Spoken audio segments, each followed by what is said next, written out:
Alrighty. We'll just jump right into it now. Um, Thank you for everybody that is joining and watching, whether it be right after we upload this or later on. Currently, we have raised $300, which was the previous goal, but under advisement from Extra Life, they said keep going, and I initially expected this to take much longer to raise that amount, so I was already committed towards doing this for several more weeks and trying to get some more games in. So I raised the goal to 500. Anyone that cares to donate, greatly appreciate it. All the proceeds that we collect through this, whether it be through Twitch or through the link that's listed above, will be going to McLeod Hospital, so it stays local, not going to some giant mega group that's filtered through and barely anything gets back to the actual kids. This goes directly to the local hospital, so it's something I'm excited about doing, and excited to see what we can accomplish with Dungeons and Dragons. To jump right into the game, I'll just let everybody kind of introduce themselves. I'll start with Jerry, if you want to introduce your character. Yeah, I'll be playing Stunzig today. He's a Warforged who's, long story short, escaped from a some kind of laboratory, and now he's on the run. He's found himself, I believe, on board the train is where we are today. Yes. Apologies for that. Yes. The setting for tonight, and I'll set the mood in a moment, but we are aboard a train, traveling from the capital of Breland to Sharn. The distance is set to take about 10 hours, and it'll be occurring overnight, so everybody can find themselves comfortably in their sleeping room, their quarters. It's actually where we'll start off, as everyone's starting to kind of make their way, if they choose to go to the bar cart or to their own personal quarters. Let everybody choose. Jump over to you, Taylor, if you want to introduce your character. Yeah, my name is Taylor, and I will be playing Shuram Glash, the half-elf investigator. He's been chasing down a lead for the past few weeks, and it has led her to this train. Let me get you to pronounce that one more time, so I can try and get it right myself. Shuram Glash. Yeah. All right. Scots Gaelic is fun. I promise to only butcher it a handful of times. All right, and finally, how about your character, Tori? I will be playing Laverna. She is a human rogue. Obviously. She chose to board the train because what better opportunity to pick some stuff up than a group of people in a confined location. Excellent. All right. As mentioned, we are traveling from the capital of Breland to Sharn. It's early dusk. Sun's already set, and the train is just taken off. Probably 30 minutes to an hour ago. People have settled in, and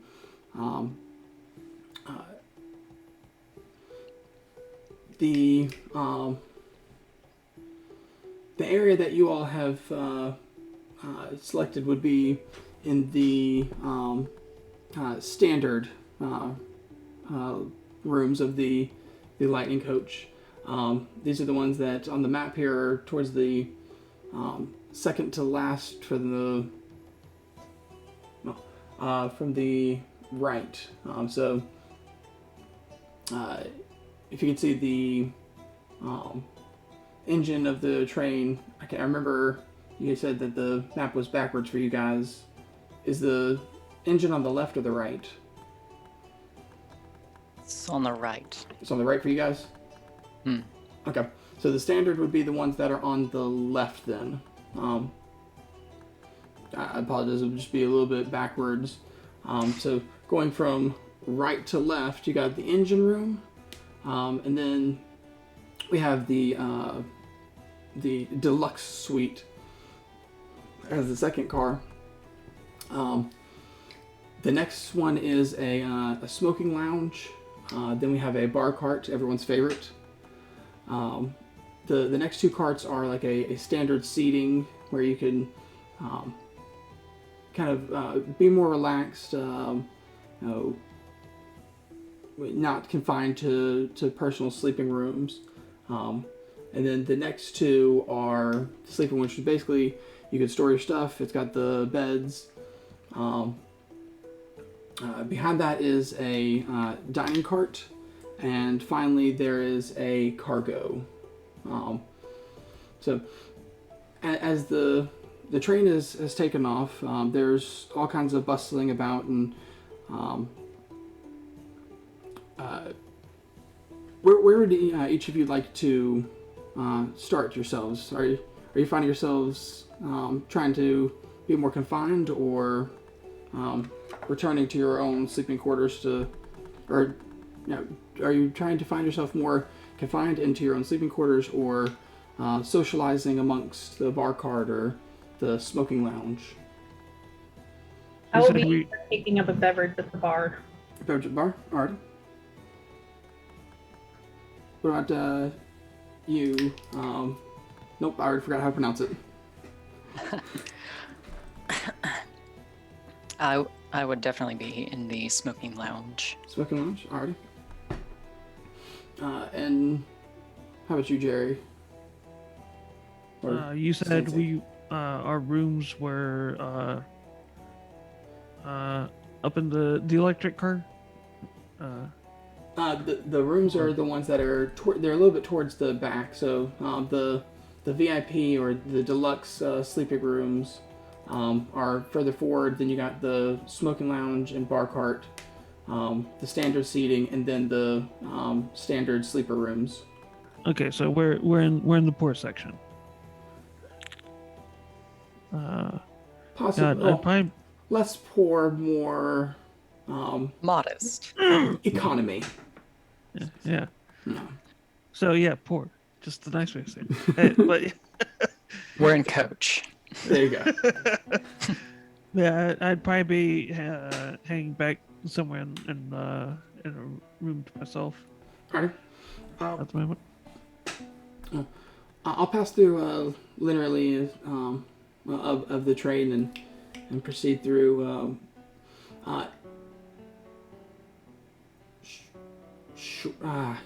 One more time. Shram?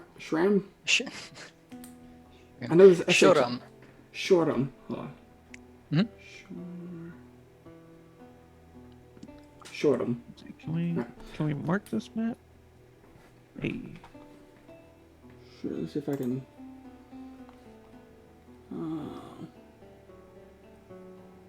Oh, hey. We can mark this map. You can't. How do you mark the map? I used the paintbrush freehand. Oh, this is dangerous. I figured that since we're color coded, I could just mark where I am. Should be feel simple free. enough. I know as little as possible with Roll20. Alrighty. So the smoker lounge here. You can't even see that. I got brown on brown. Beside your name at the bottom left, Mm-hmm. that little colored square, that's where you choose a color. See, mine's going from pink to red here. See? Oh, perfect. Okay. I'll stick with the magenta. I'll go with a nice cyan. Alright. Shoram, up in the smoker's lounge, it's a little bit less hectic. There seems to be, a more refined. The people that are around there, you'll notice there's one human gentleman. He's got a large beard, a little bit older. He's got a suit on, almost looks a bit scholarly, and he's joined at a little seating section here. It's like a little table. Nope, still showing me as brown. Right. Oh, okay, I see. I already changed it now. This little circle here. The two gentlemen seem to be sitting right here. It's him and then another human gentleman. This one's got a clean shave, hair is pulled back into like a ponytail kind of thing. Not excessively long, just kind of maybe to shoulder length when down. This gentleman not as well dressed, but still looks like he might be of wealth in where he's coming from. The other people you'll see is you see some attendants passing by. You have a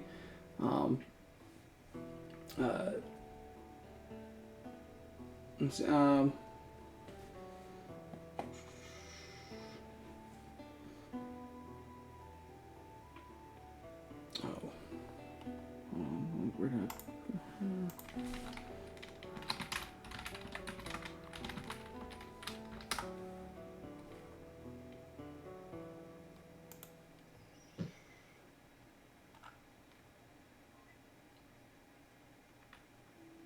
Apologies.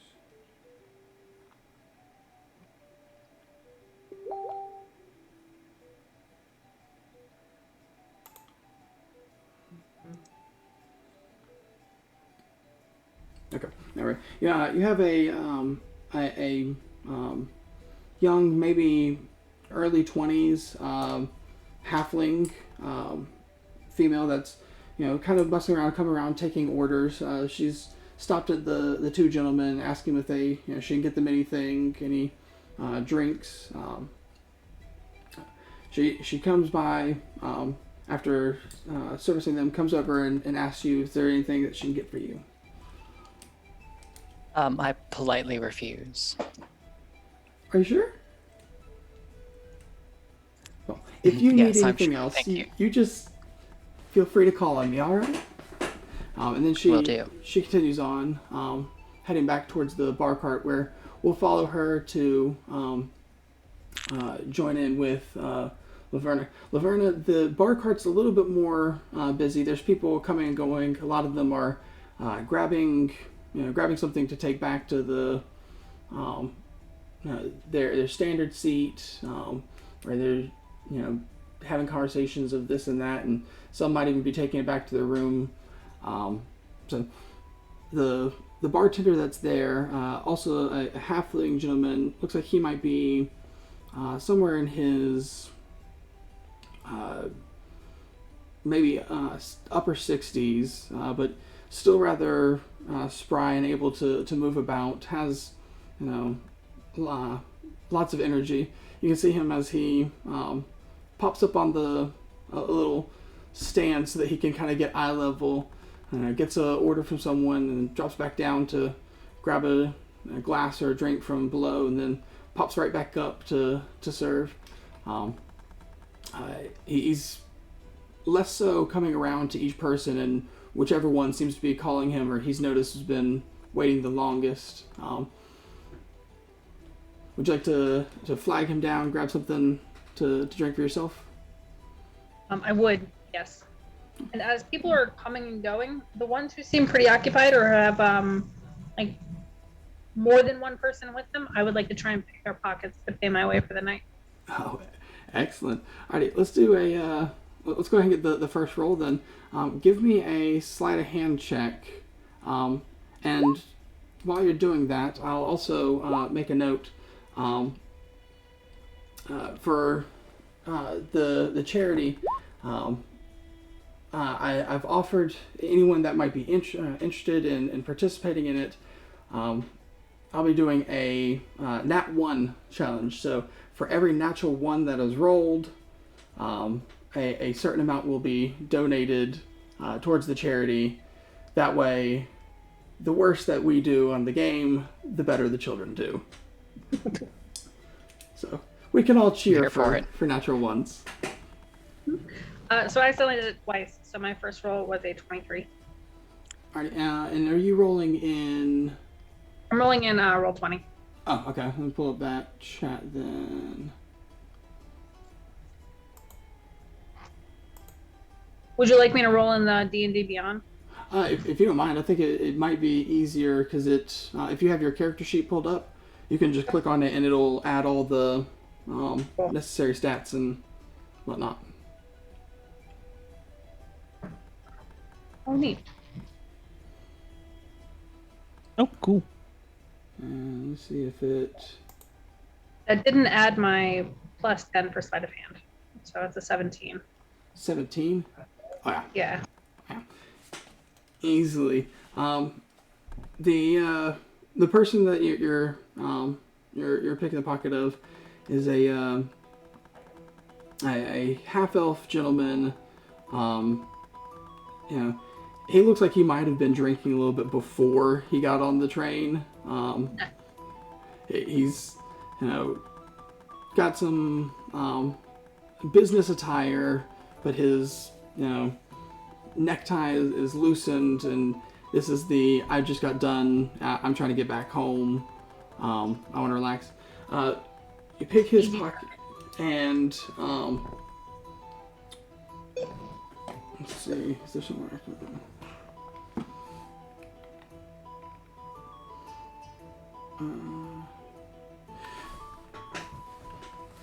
You get from him a 3 pieces of gold and a note. Interested in reading the note? I would like to read the note. Yes, please. All right. Without going verbatim, because I haven't gotten a verbatim, essentially this is a note from a lover of sorts that is propositioning him for telling him that she's excited to see him for tonight, and this will be one of the best nights he can expect, and that he needs to travel more often so that they can partake in these evenings. Does it sound like this tryst is going to take place on this train, or is it to the place that he's traveling? The only thing the note is mentioned is that while he's traveling, so it could be on the train. It could have been where he was before. It doesn't say explicitly. Okay. I'm gonna pocket the note as well. Keep those for safekeepings. Right. As the evening goes on, the cart seems to the bar cart seems to die down. People have gotten their drinks. They've returned back to their seats, and perhaps whenever there's less fight for the attention of the hospitality,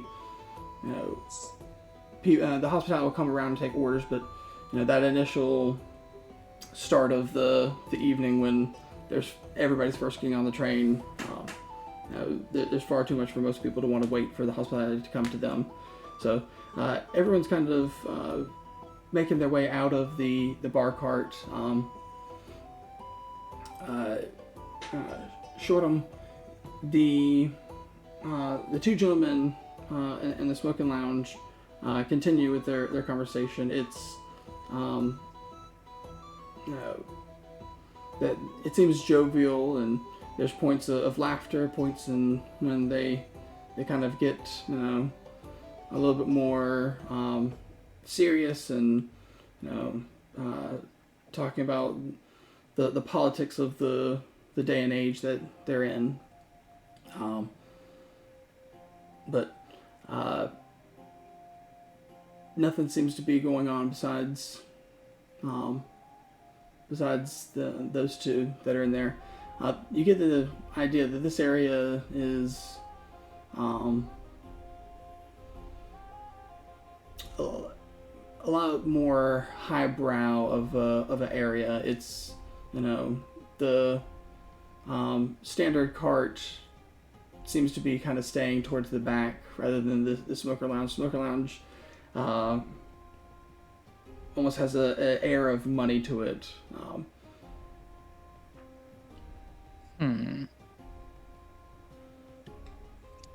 Intentionally, of course, this is why it's put right next to the VIP sleeping carts.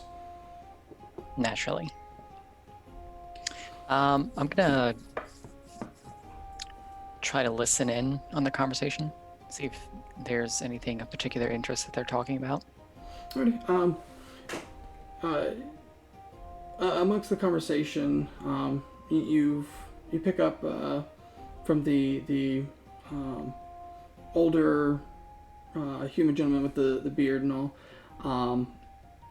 talking about he is, and at this point he's had multiple cigars and some alcohol. You can see he's loosened up some, and as they talk about there's points where the conversation gets about the interest in he starts ranting, or less ranting, but going on a tangent and whatnot about how the creation of the Warforged is still a mystery, even to House Cannith, and it's such a, even within the house they were able to create them and whatnot, but they were not the ones that originated the technology. They borrowed it from ancient magics that they had found over in Zendrix, or the continent of Zendrix, and while he's not privy to it, his theory is that Merix DeCannith had discovered it from giants, and going on more and more about this now that and this would be something you would know, that in Eberron there was a war that took place that that broke out amongst all the nations, and this has recently ended. And so the Warforged were created during this time, during the war, and now that it's recently ended, the role of what do Warforged, where do they belong in society? They were in some ways tools, and in some ways, they're more than just a robot, because they can think for themselves, but at the same time, there's something unnatural. And just going off on side tangents there, at one point he starts to get into a little bit more of a hush whisper. And let me get you to do a perception check. Beforehand, this has been very boisterous, talking and not really care. Give me 2 seconds. My mouse just died. No worries. This feels extra relevant. This whole conversation feels extra relevant with the backstory I had for my character. And partially why he's creeping out in a different room right now. Okay, I'm investigation. No, perception. That's one thing I've loved, and like the whole intrigue of Eberron in general is that, you know, social element that's woven into the history. It's something that fascinates me. All right, so with a 14, you can pick up on little bits and pieces of what he's whispering about. He mentions, you know, amongst the Warforged, you know, other technologies have been shifting as the war is now over, and you know, as a member of House Kenneth, rather high-ranking himself, as he fancies it, you know, he's been privy to all kinds of new things that are coming out about, and well, no, he can't tell any more. This is surely something that he needs to keep to himself. But just know that the world is changing, and the other gentleman seems interested. Probes a little bit, but doesn't push after the older gentleman. No, I can't. I'm sorry. After that, you know, he leans back and stops with a whisper and brings up. He switches the topic to a different aspect. Brings up the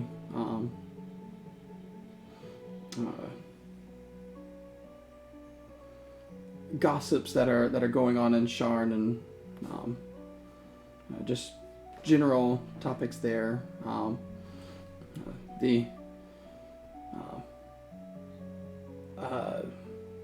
things he's heard that have been coming here and there from Moorgrave Academy, and all of them, they are so full of bureaucracy. It's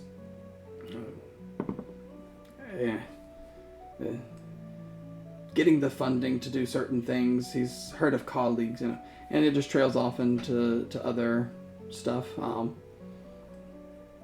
That, you know, like I say, you gasp that, or gather that it's a lot more gossip. It's hearsay, and my friend that works over here has been saying that this has happened and whatnot. But generally, they just continue to chat for a while. Every now and then, the little halfling girl will come back by and kind of check on, or she'll head back up to the conductor's engine room to make sure that the God, I'm forgetting words. I'm like, captain? I'll call him captain. Conductor? Sure. The conductor is, you know, doesn't need anything else. But not much else is going on in there. At one point, a clearly drunk gentleman that, you know, wanders in and looks confused. Apparently had been in the bar cart for too long and has headed the wrong way. And turns Which back way around. is he heading? Oh, he was supposed to be going back towards the standard, and took a left instead of a right out the door, and looks around. That's not right. Heads right back out the door.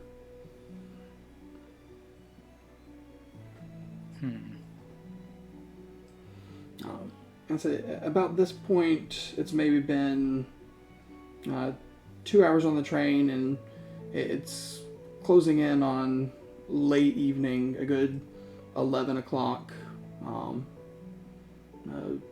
11:30 kind of thing.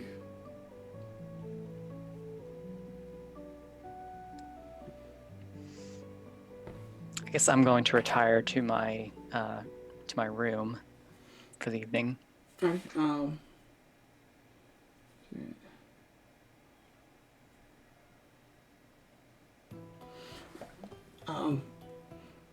As you start to get up, you notice the other two gentlemen.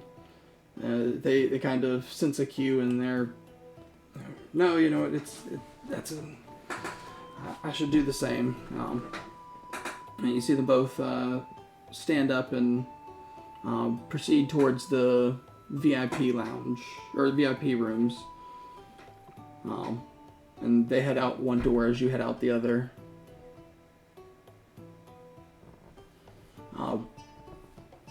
How about you, Laverna? Now that people have kind of cleared out of the bar cart and this late at night, there's really hardly anyone in there. You pretty much be one of the last if you stayed. Yeah, I would make my way to my room as soon as it started getting clearing out.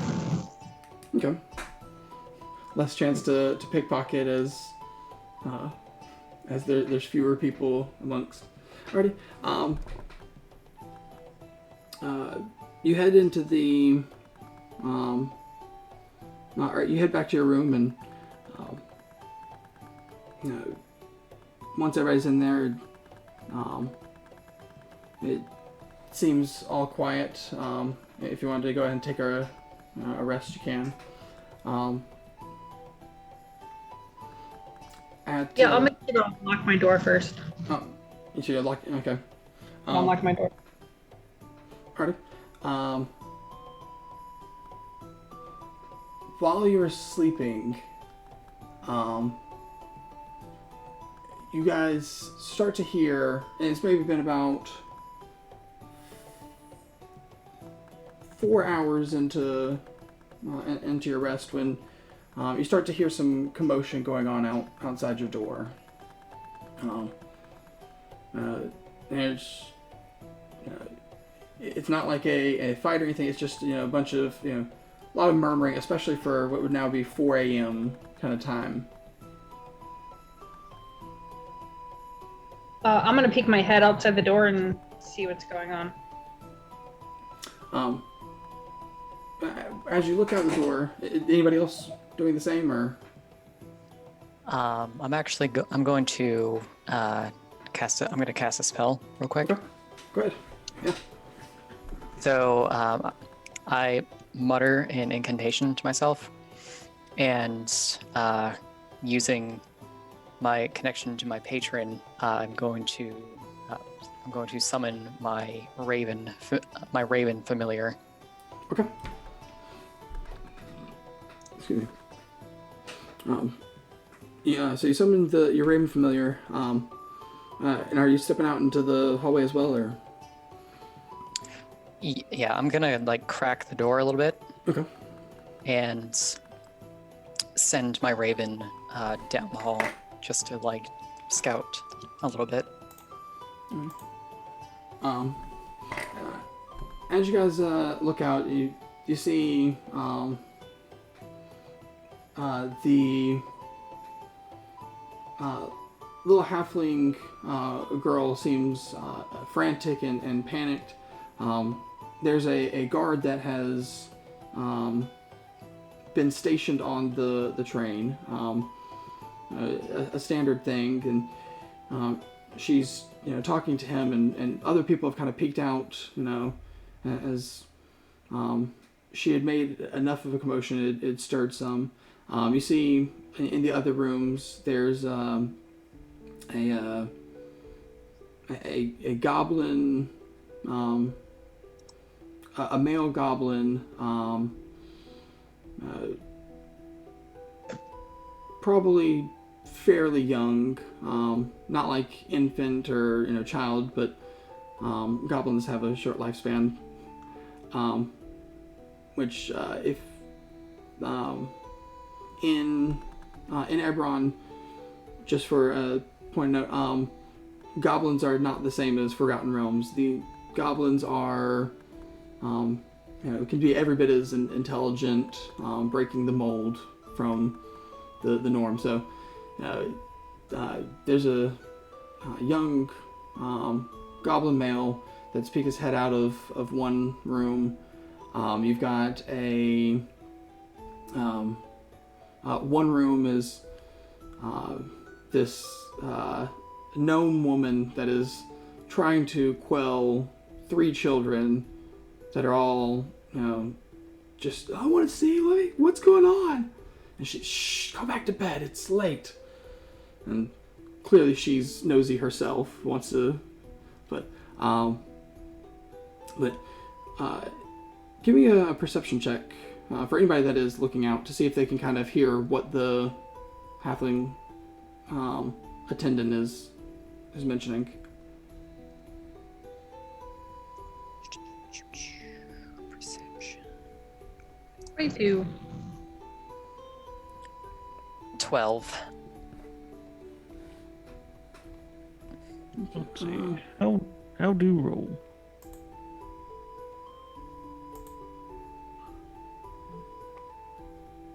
How do you roll in the So do you game have log? your character sheet pulled up?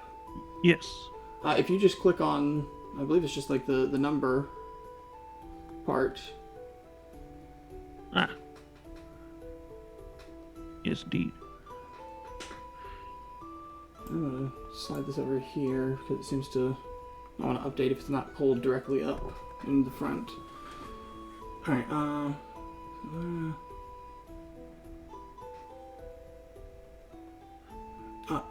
Laverne, did you have anything added to the to your? I didn't want you to click on the numbers. I can click on the number and re-roll it. Sure. Not nearly as good, but okay. All right. Shortum and Stansig, you can make out she the young lady is worked up and she's going on about I don't know what happened. I saw him earlier and then he walked back to his room and the other gentleman walked into his room and they both went in there and then nothing else happened later that night. They were both sound. I don't know what happened. And I went in there to check and see if I could get him anything because I saw his light was still on and he was dead and oh god. And she's just shaken as can be. And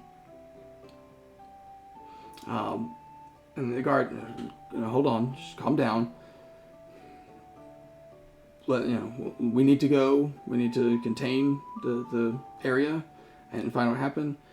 What I need for you to do is to make sure that everybody stays in their room and that nobody tries to leave. We're going to find out what's going on.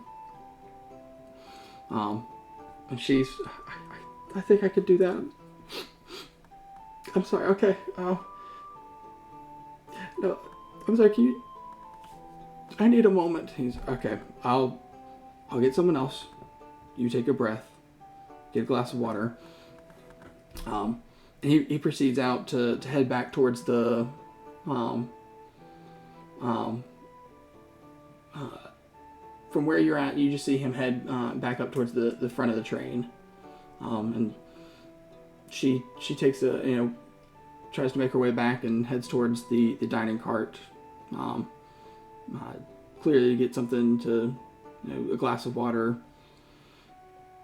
And all the bustling. It's kind of people are still peeking out, and some are talking amongst themselves. Before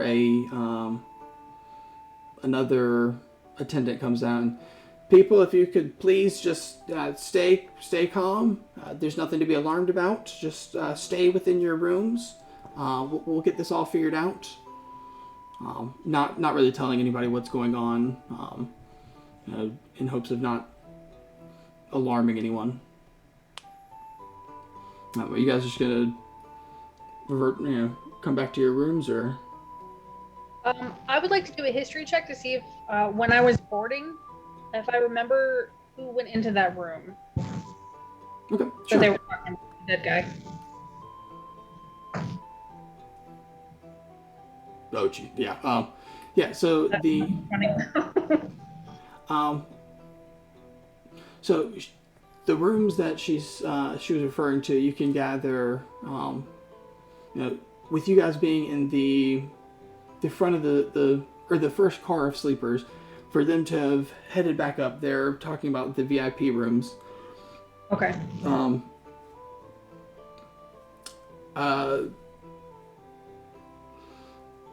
When boarding, it would have been, everybody would Do I have been remember like a couple or anything that went in together, like that like girl was talking about? with the when boarding, everybody would have been kind of heading to drop their stuff off within their rooms, and so you did mention one of the few that made their way to the front was the older gentleman with the beard, and then while you were in the bar cart, the only other person you saw that headed towards the smoking lounge, or beyond the bar cart, would have been Shortham and the other gentleman with the hair pulled back. They were the other ones. You did witness that drunk man that passed by, but he headed in and then came right back out. Okay.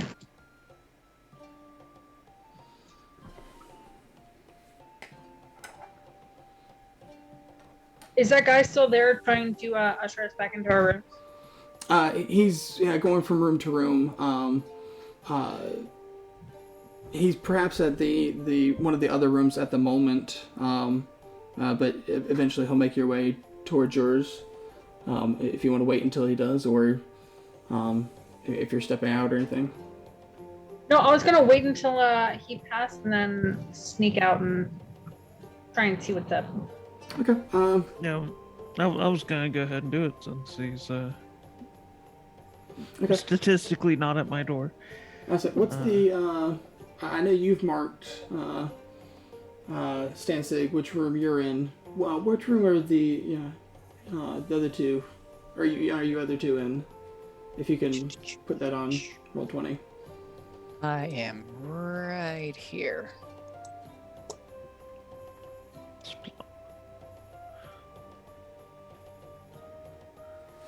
Okay.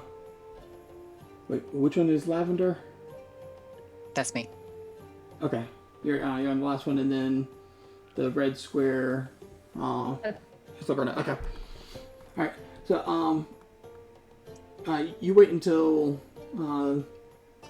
the gentleman has passed you. When he comes, you kind of close your door, and then he passes, and you glance back out. The room behind yours is the one with the mother and the kids, and the gentleman seems like he gets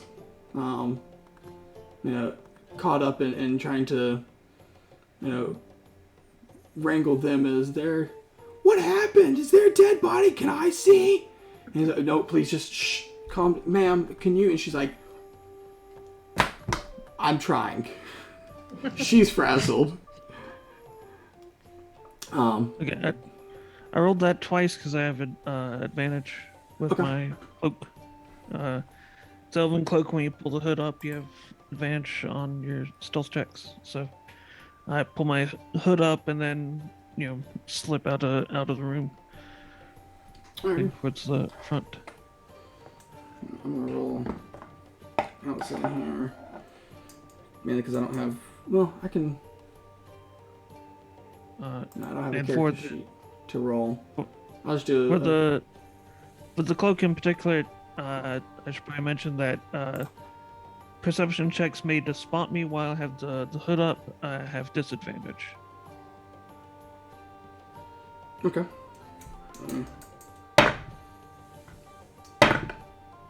Yeah, that didn't even need to. I rolled a 2 and an 8. So, yeah. These children are like, they're hellions. They're gnomes. They're fast and they're moving all around. One's just like, are you a guard? And he's like, no, I'm a attendant. Just hold on, I need to continue along. Just please. And she's like, okay, and I'll put them in. Here, let me lock it. So you're able to slip out.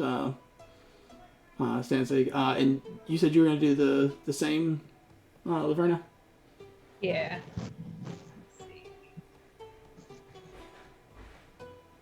Yeah, I got a 14. Yeah, he had a 2, and that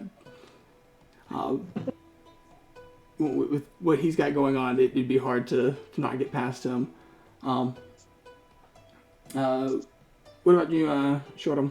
Are you gonna kind of stay put, or are you gonna try and wait until he's gone to the next cart? So as soon as he gets within like the next few feet of my door, since I'm the last one on this row, I just kind of close my door a little bit and straighten my vest and reach into my bag of holding and pull out some of my official documentation stating that I am a private investigator. And then I'm going to open my door and stop him and tell him that I'm here to assist in the investigation. Oh, that'd be great. This is above my pay grade. Yeah. Let's see. If you give me a moment, I'll get the guard to come and he can fill you in. That'd be great. Let me just I'll get someone to go fetch him for you, and I gotta finish telling the other cart. I'll be right over there though. Of course. Which I just remembered you mentioned you're sending your raven ahead. I'll say with the doors shut to the cart, it wouldn't have been able to go beyond the area. And I'd imagine a bird would only add to more chaos if you wanted to keep it with you for the time being. Yeah, at this point, Okay. it's returned, and it's just perched on my shoulder. All right. He exits the cart to go to the next one, and then almost immediately turns back around, like, someone else is doing the other cart. Let me go get the guard for you. And so he starts to head his way. I'll say the other two have already made their way off the cart before he's turned around. So you guys have slipped it easy enough. Are you guys making your way up to all the way up to the crime scene, or? Yes. Yeah, I'm gonna keep going until I see something of interest. Alrighty. You get past the bar cart, and as you enter the smoking lounge, the other end is blocked off, where they've got two guards that are both kind of talking and coming and going from the cart ahead. As you come through and come into this cart, they say, hold on, no, there's now off limits. We've had an incident. If you'll please return back to your area. And about this point, you have a small halfling gentleman come behind you, the attendant that just came through your carts, and he's like, "Hey, I thought you guys went in your rooms. I could take them back in a moment. I just needed you. I got a private investigator back here. He said he wants to. He said they want to help out with the investigation. Should I get them for you, or do you want to go back there and guard? I'll head back there." And he turns and tells the other guard, kind of stay here, and starts to head back. He's like, "You two can come with me. Head back to your rooms."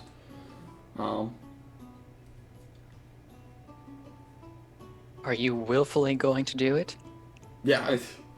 Murder, hobo, murder, hobo.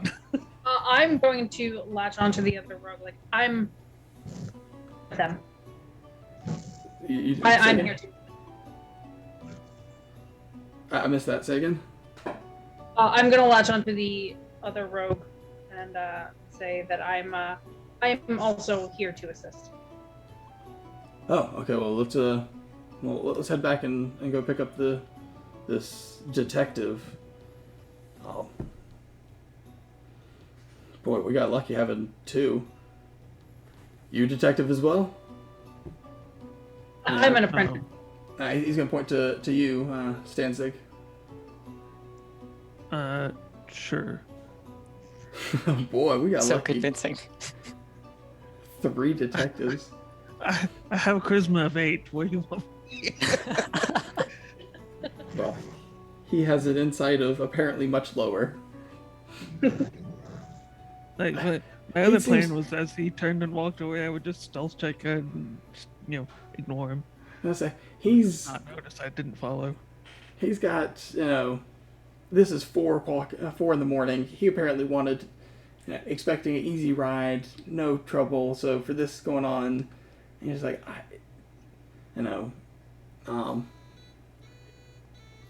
if you want to give an insight check,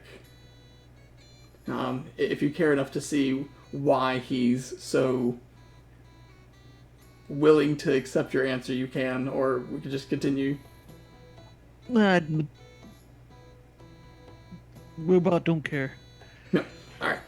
So, yeah, Laverna, you can see he's, like, this is him, like, worried about, like, crap, I was supposed to be guarding, I was asleep, I've done, many of these rides, I wasn't planning for this, so I was taking a nap, or I had gone to bed, and crap, if this doesn't, or if we don't figure out what's going on, especially with someone in the VIP area, that this is gonna be my head. So I'll take whatever help I can get. I'm gonna keep that in mind for blackmail later. I now understand why you asked about alignment, and I'm loving it, by the way. Right, so he takes you to well, I'd say he takes you to. He starts heading back towards, where the halfling had told him the investigator was. Stanzig, if you wanted to follow, or if you wanted to remain, there is still the other guard in that one cart in the smoking lounge. Okay, he's in. Right. I'll follow him part way. Because I also have the elven boots that keep me from making sound while I move. Mm-hmm. Where he gets used to there not being a sound of big robot behind him. And then once he transitions carts, I'm just going to not follow through the door. Okay. So you're breaking loose in in one of these middle row standard carts, or in the bar cart? Yeah, it'll be like in that first break right there. That's it. Okay. All right. You can break loose if you want to make a stealth check. Can do. Which I have disadvantage, correct? Since you still got the hood up. Yep. Yeah. No, you're still good. Apparently this dice sucks because he rolled a 4. No ones yet. Alright, yeah, you easily can break loose, and you're the only one in that cart at that point. While he and Laverna, you guys head back, and he comes over, knocks on your door. Shrum. Hello? You the investigator? The door creaks open slowly. He says it much less confidently. All right. You are the investigator, right? Yes. Okay.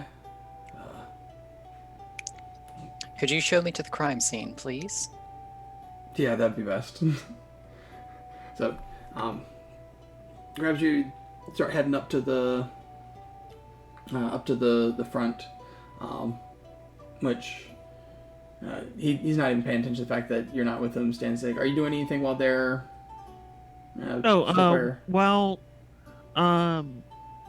While we're broken apart, you said that the guard was up here. Yes. Okay. So I'll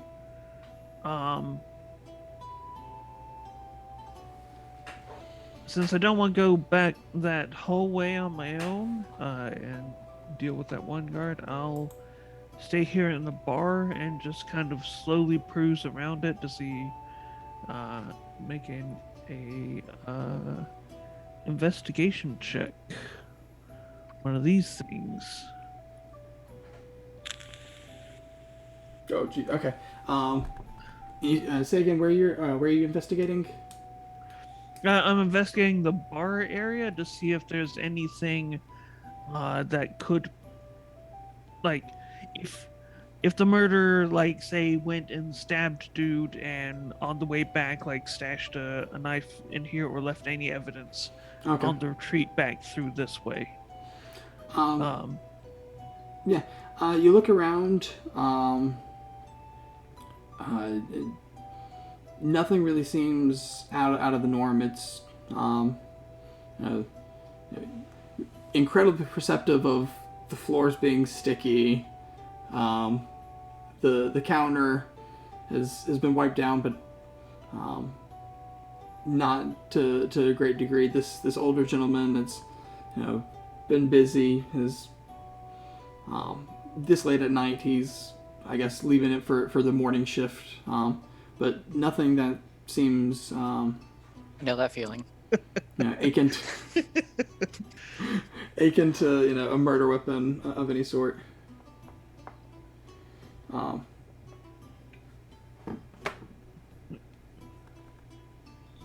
Okay, and that bar area is large enough that I assume by the time I'm done, they'll be catching up. Yeah, it wasn't much, wasn't much conversation. He's ready to pass this on to someone else. So, about the time that you're finishing up, they come walking back through, and the guard walks in, kind of looks at you, then turns around to look, and only then realizes, like, wait a minute. Yeah, whatever. The giant robot wasn't with me the whole time. How? It's dawning on him how this murder happened under his watch. Crap, I'm not good at this. So it takes you up to the crime scene. You get up to the front cart, and there's two other guards. The one that's standing at the front of the smoke lounge as he leads you in as well, and they lead you into the room. Why don't you guys give me a perception or investigation, depending on how thorough you're looking. If you're just kind of searching, or if you're just kind of looking, or if you're like moving things around. I'm actively searching the entire scene. Okay. I guess I'll just sit back and while the smaller people crowd the room. I'm more canvassing for expensive things that I know I can pick up later. God, I love your character. Alright,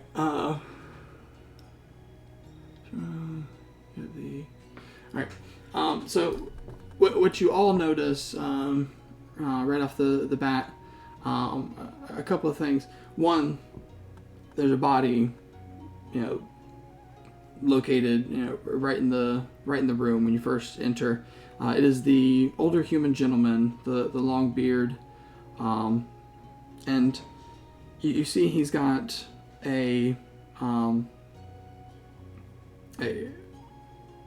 multiple stab wounds.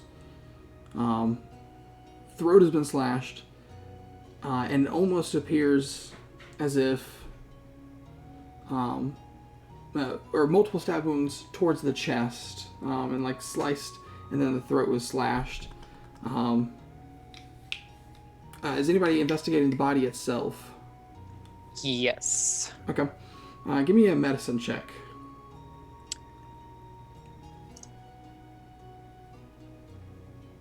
That is an 18.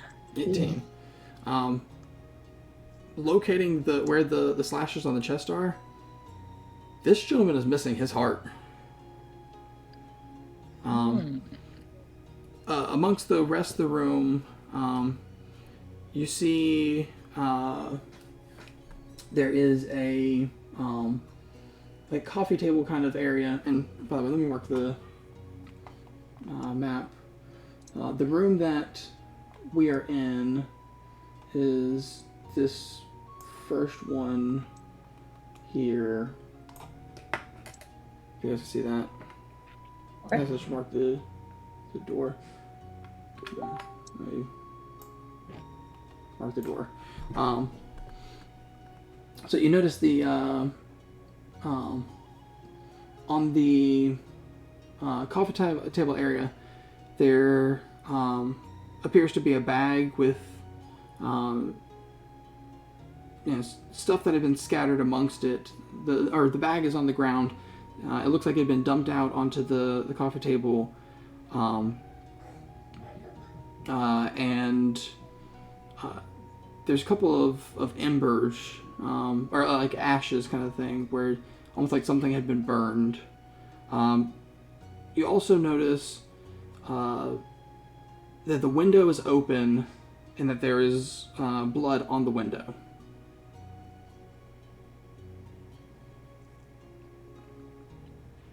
All right. I'm gonna check out. I'm gonna investigate the window. Okay. You head over to the window, and you look out at and the train now proceeding through is at an extraordinary pace. So as you lean out, the wind comes blasting. You can look out and you can see the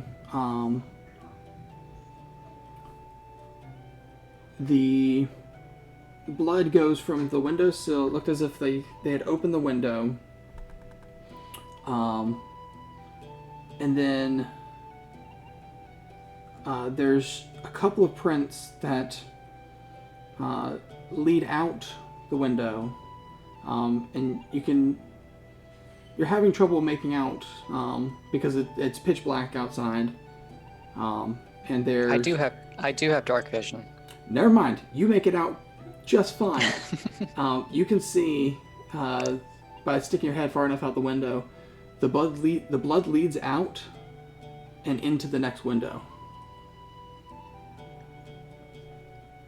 So this would be heading into the room next door.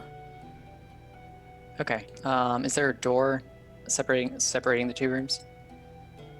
Yeah. So they'd have their own individual doors. So if you left this room and went into the other room. Okay. Without saying a word to the guards or anyone else, I'm just going to exit the room and immediately go over to the next room. Okay. You try the door and it's unlocked. Oh. You head in. The window is open on that one, and you can see there is blood on the window sill, but nowhere else. The rest of the room seems, well, actually, let me get another perception check or investigation, whichever one you prefer. Me too. Yeah. Okay. The rest of the room looks largely undisturbed, except you see there's on the handle of this bathroom, there's a slight tint of blood.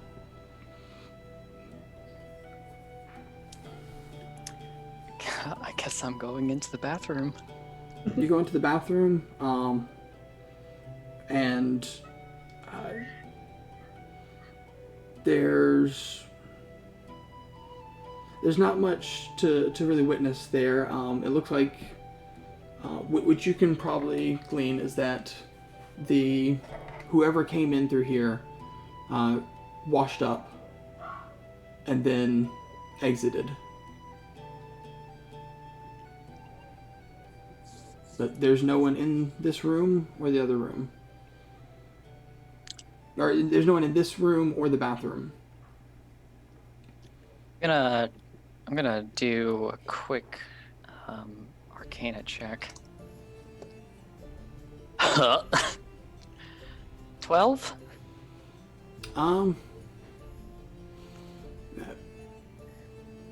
Nothing magical seems to have. Like, there's no spells or illusions that are actively kind of affecting the room to mask what had happened. Is there anything in specific that you're trying to glean from the Arcana check? Are you looking for like a magical effect, or trying to rack your brain of magical abilities that could have Could have assisted in this. Yeah. Yeah, I was more so trying to pick up on any magic abilities that could help someone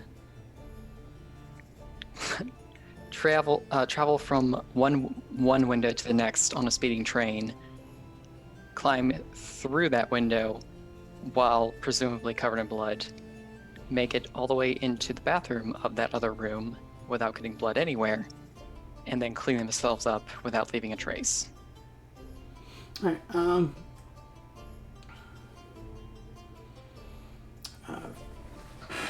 From what you can think of,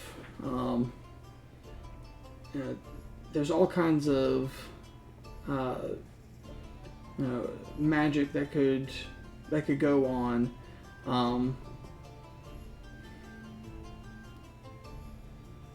The most magical, or the hardest feat that you could think would be the traveling between windows. Since the windows were open, there was blood. You can glean it's not like a teleportation kind of thing. You can gather that there was no prestidigitation, or if this person used it, it made no sense why they went to the bathroom to clean up. But as far as what actual magic abilities or artifacts would enable them, not really grasping. I'm gonna do one more thing real quick, and then we can get back to everyone else. Sorry. I'm gonna go back into the room, and I'm going to look at the ceiling. Okay.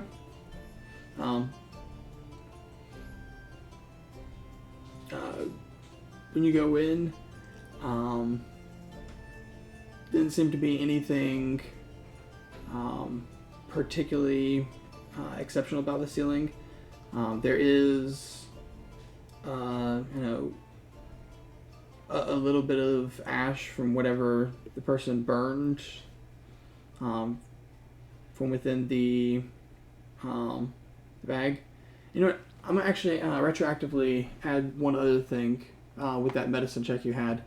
While investigating, and you notice that the heart is missing, you can, you pull the suit that the gentleman has.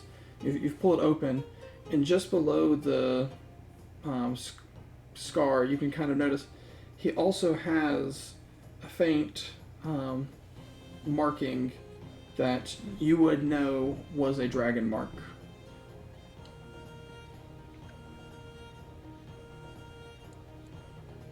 Okay.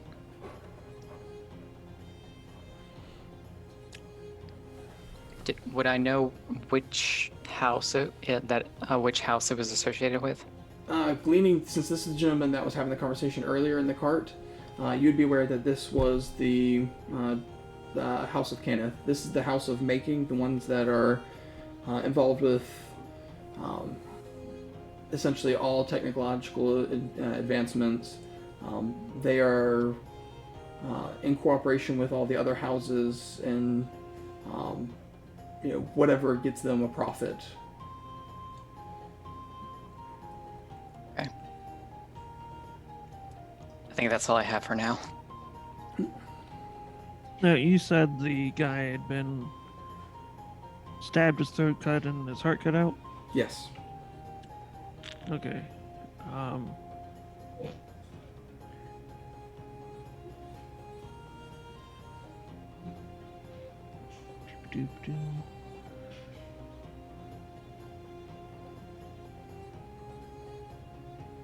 I'd essentially like to try to figure out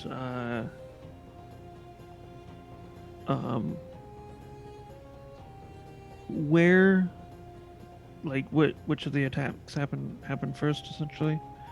So like if it seems like he was sitting down when he was attacked, or if he was standing when he was attacked. Alright,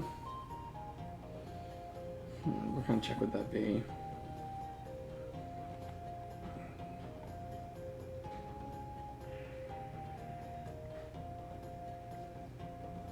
I'll let you do either a investigation or medicine, whichever you prefer, because you can glean information off of either. That'll be an 18. You can gather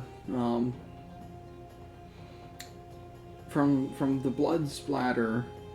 The initial attack seems to have been the throat. His throat was slashed.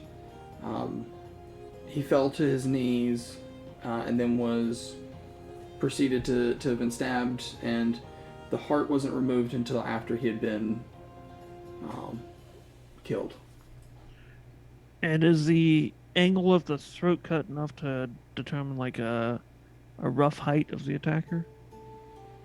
It's like if it's like one of the goblins that attacked him, be a you could a gather different angle than someone who like snuck up behind him and cut his throat or something. That's a great question. This looks like it'd be about the same height, and judging from the location of the body, he was standing right outside his door, right inside his door. So presumably it wasn't like he was attacked in his sleep. He was. Okay, so he opened, like someone came to the door. He opened the door and he got a blade across the throat.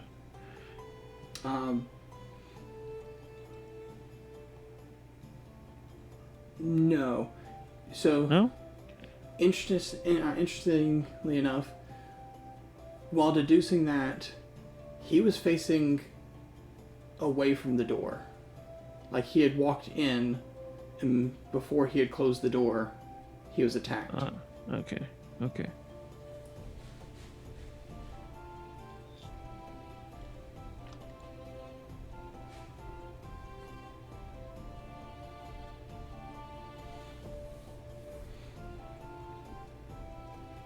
Does Tori have anything they want to look for? Or I wanted to go over the ashes on the table. Can I tell? Is there a lot of ash? And like what's the texture? So I would know like the texture of a like a cigarette. Does it look like some type of cigarette, or was it like paper, or like a book? Or... This looks like it was documents from a journal, and you can see that the below the table is the journal where it had hastily been tossed aside after the pages had been ripped out and burned. Would you like to kind of look into the book and see if you can gain anything from there? Yeah, I like to flip through the journal. Okay. See if like before and after where the pages were ripped out, if there was any what the missing pages detailed. So the pages that have been ripped out were the most recent ones. There's nothing after them. Okay. Beforehand, as you skim through, you can see the gentleman. He's written in there, and within it, you can see this is almost like a. He's structured almost like a report that he'd be, passing on to someone else, because it's got the date, it's got his own name, and you can see that the gentleman's name is Ari de Kenneth, and he marks about he's got writings in there about a scheduled trip. This is the third that he's had scheduled and trying to arrange and find a solution for a new marketable discovery between House Kenneth and House Orion. And House Orion, is the ones that they essentially run all the lightning rails and ground transportation. They are the that's their monopoly. It talks about how the first two visits in establishing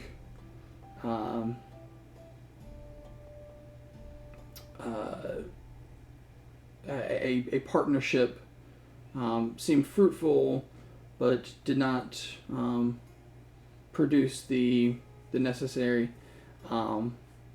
They lead up to the events of a week prior, where he mentions, traveling out to the capital of Breland and discussing with the Baron of the region for House Orion, and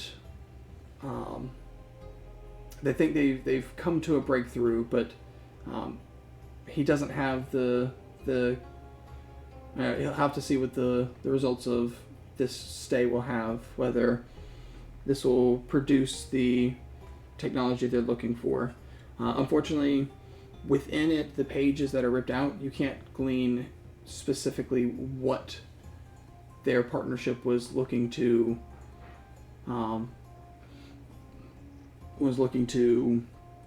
establish.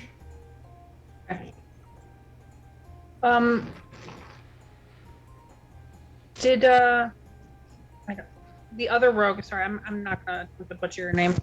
Stanzik. Stanzik. No, the other rogue. Warlock. Shortham. Shortham, yeah. Did you mention that the heart was cut out, or can we see that it's cut out? I didn't mention it, but since I had opened his shirt, I think it would be pretty clear. Okay. Do I know anything about any customs that involve like a heart? So there would be a need for like a fresh heart. Give me a medicine or arcana check. I'll do arcana. Arcana? That's really bad. That's a 4.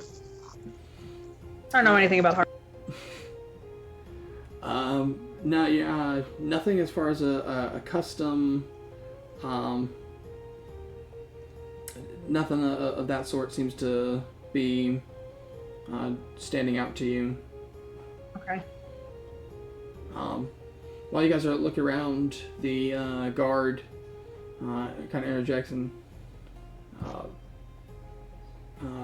mentions, like, would it help if I got the girl who found the body? She might be able to. I don't know what she'd be able to help out with. She didn't check out. I don't know. Maybe she saw something. It might help. We'll find out. Okay, just let me know if I need to go get her or something. I'm leaving this up to you I guys. saw this. I would like to ask that. I saw this gentleman with another gentleman earlier in the evening. Is he around? I'd have to defer to one of the staff here that might have seen it. I'm not familiar with who was in it. I feel like he can run and go grab the attendant that had been, kind of servicing this area.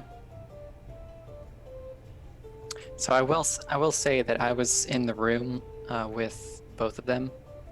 I could probably describe the currently living one. Mm-hmm. Okay. So you describe it, and it doesn't ring a bell to him. But then again, this gentleman was one of the ones that had been towards the back. And with the bustle, they weren't paying too much attention. But they'll mention that as they've gone through, well, I'll say during this time while you've been investigating, the gentleman halfling that closed all the doors has come back to kind of stand in and assist with anything he can, and he mentions that he's proceeded through all these rooms. Everybody that had a door open, he hasn't seen this other gentleman amongst any of those other rooms. You mentioned that there were like prints going through the window, or like footprints or anything. Yeah, so There were handprints. Yeah, the blood seemed like it was only on the hands. How big were the hands? So I'm a human female. Were they bigger or smaller than mine? A little bit bigger. They're A little bit bigger. yeah. So probably of human. It's not like halfling. Okay. And you can presume more masculine handprints.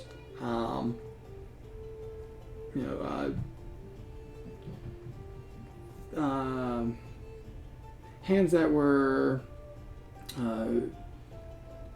fingers seem like they might have been shorter but kind of fatter hands, but still human. Someone who looks like they've perhaps they've done some a little bit of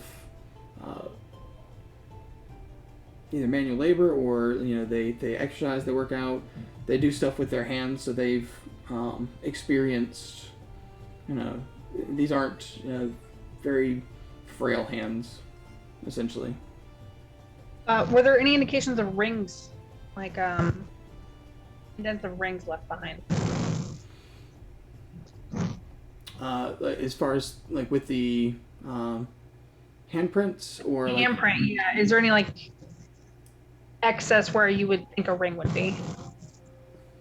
I'll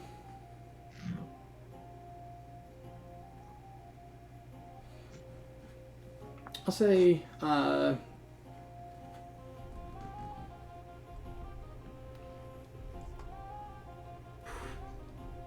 probably not. No, you can't seem to make out,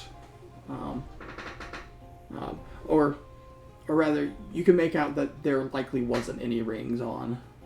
No rings. Okay. Are there any drawers or trunks or anything in this room that I can go through? Sure. Given that it's a one night or an overnight trip, everything seems to be in the gentleman's luggage rather than like drawers. But you can thumb through that, and most of his stuff Oh, let me get a. I guess I'll say investigation. You look through. You find he's got a couple other books. A lot of them seem to just be.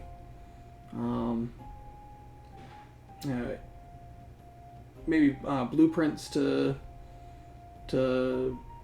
certain things, but they seem older. None of them are dated from within the last couple weeks. They're a couple months old. He's got clothes, toiletries, the basics. You find Nothing else. You find let's see. Probably you'd find some pocket change, but given the stature of him, I'd say it's probably a couple platinum, so like 4 platinum and My God. like 50 gold. He's in the VIP. This is Yeah, I'm gonna pocket those as stealthily as I can without the let me get the sleight of hand then. Yeah, you pocket change. Ugh. That's a 12. I'm gonna cough really loudly and like try and cover it up. So as My I passive perception gonna caught be- that. I said my passive perception caught that. I'm gonna give a slight, like The guard sees and goes, "Hey, wait. Can I assist that in this helping with- thievery from the rich? I was like,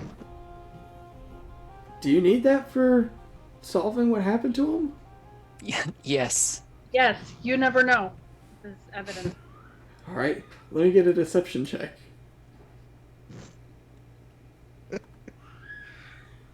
Damn it. Hey, That would be- I started finally rolling pretty well. I need to go grab my dice. Could I give Laverna advantage by Sure. Yeah, you can assist. by? No, this is official evidence. We need to confiscate this.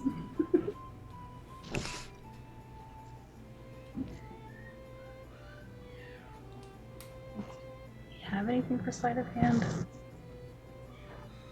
Nope.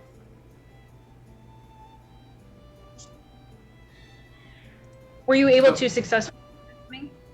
Oh yeah, you can assist. I don't know if you want to roll again, Laverna, or if you want to make a deception short him.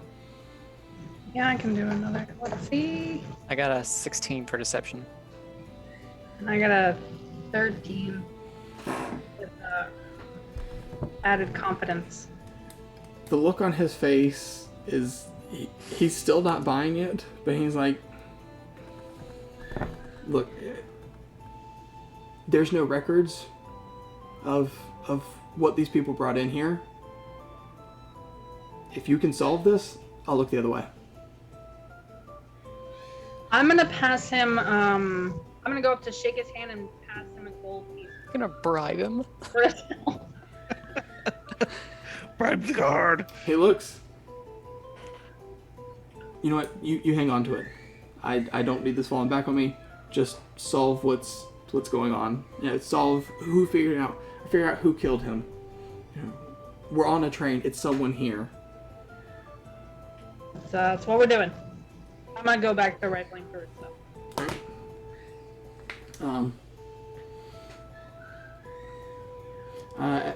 About this point, the female halfling has come back, and she's clearly does not want to look into the room.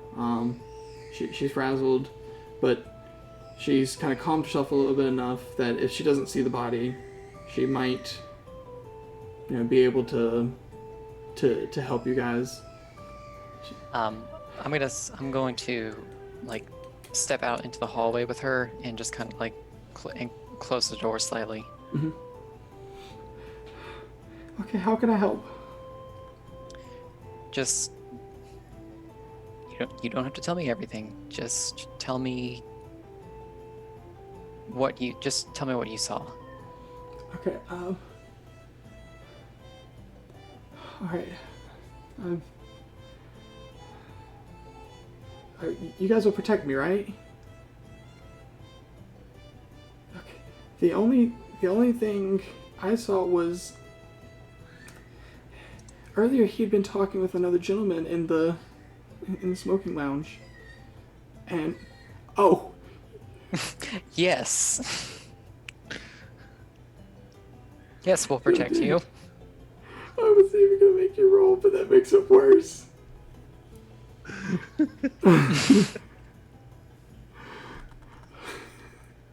Alright, But please go on.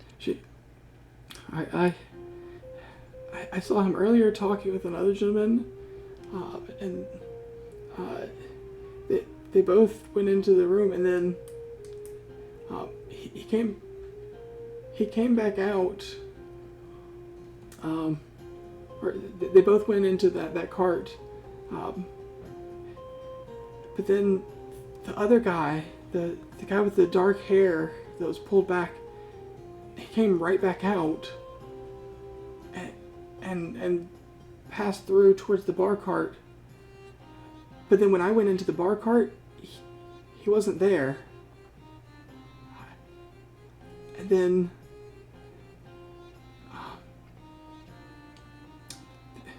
I haven't seen him since. So he came in. He went into and exited from the same room.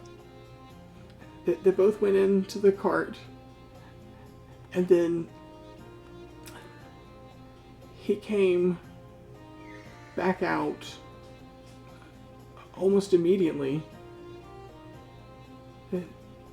They went into the VIP cart, and then he came back out, and I thought he was, maybe he was just walking the older guy back to his room because maybe they were friends, so I don't know. Then he came back, and so I thought maybe he was heading to the bar cart, and I went up to the conductors, and when I came back from the conductors, I went to the bar cart, and he wasn't there. But I haven't seen him since. Did he say anything to you? No. He walked. I just saw him. I opened the door to come in, and he walked through right past me and didn't say a word. Just I closed the door and nothing else.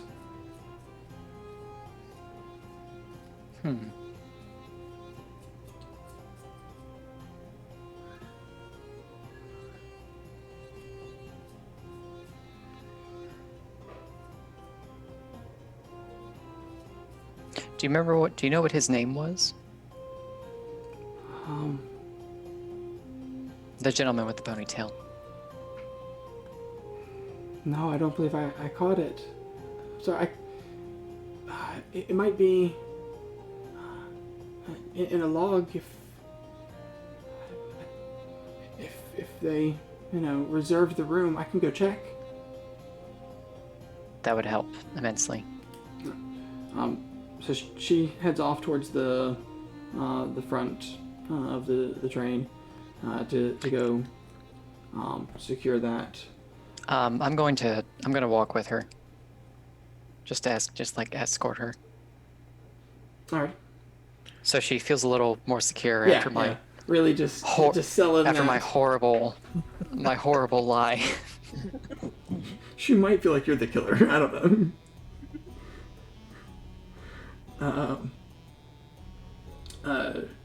She gets to the front. She's like, I can't let you through to the conductors, but I'll be right back. She goes in, and comes back out a moment later with a scroll.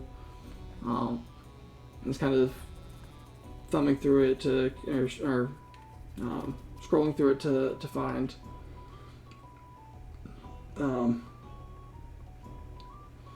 And she finds, okay, here in cabin 2, VIP, it says the name is Randolph Glemons. Randolph Glennons. Okay, I'm Sorry, just I don't gonna have anything else for. just gonna catalog that. Okay, you've been very helpful. It's been a stressful evening. I understand.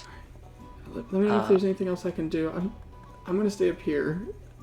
I feel safer. I'm going to leave my raven with her. Oh, look at you, so nice. I'd like to head back to the bar room. Okay. Bar cart, whatever it was. You head back there. Back here, yes. Anything you're looking for there, or? Do I? Yeah, I'm moving in that direction. Okay.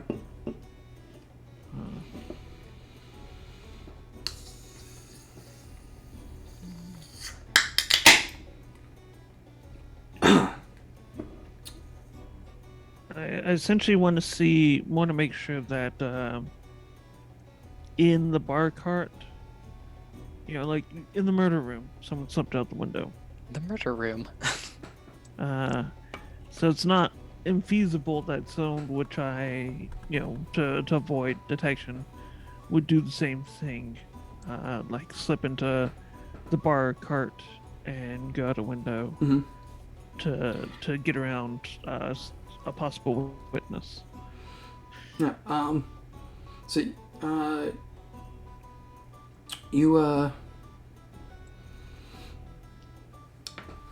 you go in there, and at this point the bartender has come back out, clearly with people awake. He's not serving alcohol at this point, but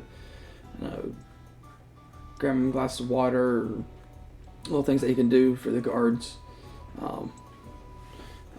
None of the windows seem like they've been opened. You don't see anything like that. You like to search a little bit more thoroughly, or look for like blood or anything, or? No.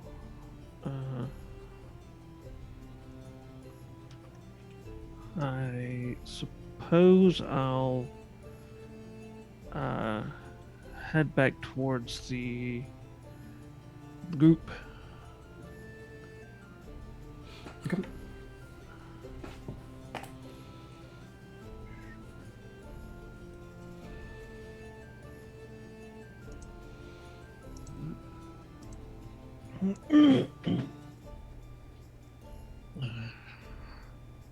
And addressing the group, I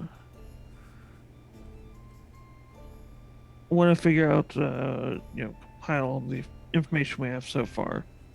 Okay. So from what I can tell, the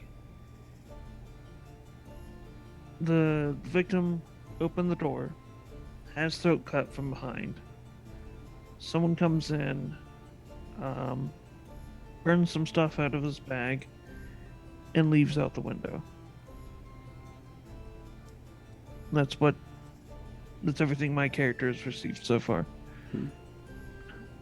And somehow, whomever it was that exited the room through the window either climbed or crawled across the exterior of the car into the adjacent room, and the blood trail stops at the window going into that room. There was a small smudge of recently dried blood on the handle for the bathroom door. But there's no evidence of any remnants of someone trying to wash up within the bathroom itself. I did speak with the attendant of the smoking room, and she informed me that the victim was accompanied to the VIP car by another gentleman who was sitting in the smoking lounge with him all night. But when they entered the VIP cart, the gentleman accompanying the victim almost immediately exited the car without speaking to or seemingly acknowledging the attendant's presence. Was the gentleman that he was with, is his room the adjoining room or the adjacent room? I believe so. Yes. Yes.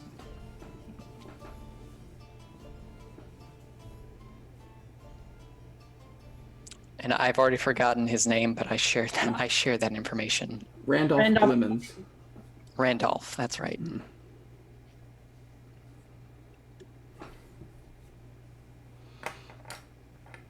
And that's all I have. Do you have anything to add? No. I can add that this gentleman was loaded with money. Well, not anymore. Nope.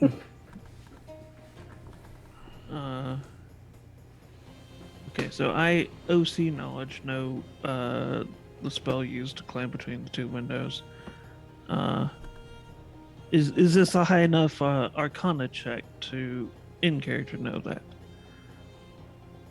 I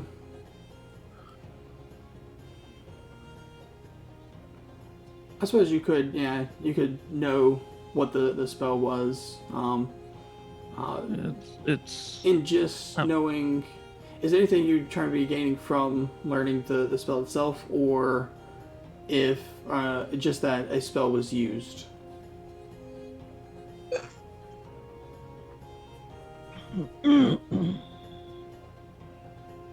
Yes, yeah, if you want to give... Oh, you did make an Arcana already. I'm sorry. So, yeah. 21. You're aware of the spell that could be used for that purpose. You're also aware there are magic items that can replicate the spell as well. Yeah, it's a somewhat common spell in many otherworldly beings. Spider climb. I knew it. That was out of character. Yeah, like as soon as he said out of character, I'm like, that's spider climb. It's yes, of course. could indicate any number of things, though. None of them pleasant, of course.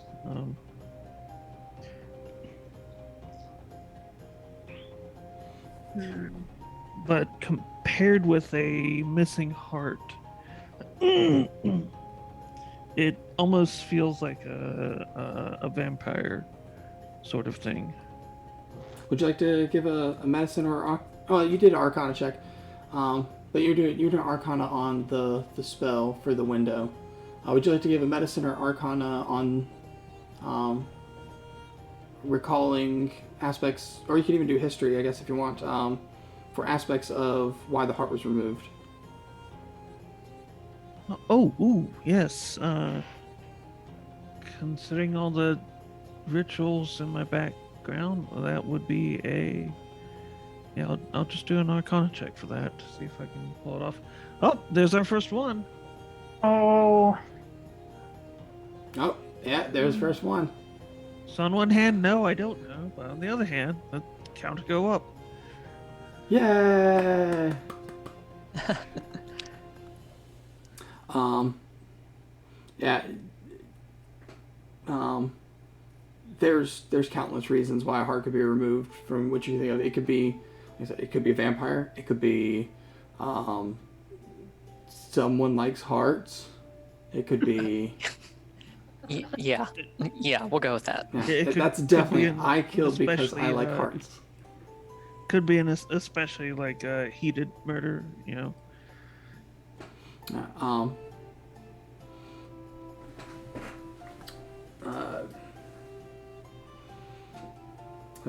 anything else you guys like to do? Anyone you like to? I'm also rolling Arcana, 23. 23. Okay. And this is for the missing heart. Yeah. So as you were the one that checked out the body, and you know that a lot of rituals that have to deal with using the heart as a component would require it to be carefully removed so that it is intact. This doesn't seem to have that. So you can kind of glass this is largely not for the purpose of doing it for some ritual sake. There's also no markings on the body that seem like it was cast in a spell. For the most part, it doesn't seem like there's anything magical aspect to the, or for the purpose of removing the heart. What you can gather with a 23, the heart was probably removed to ensure that he was never revived. Yeah, that'll do it. With the higher level spells, someone that is as wealthy and high ranking as this gentleman, he might be someone that they would consider worth reviving, and whoever this killer was wanted to make sure that did not happen.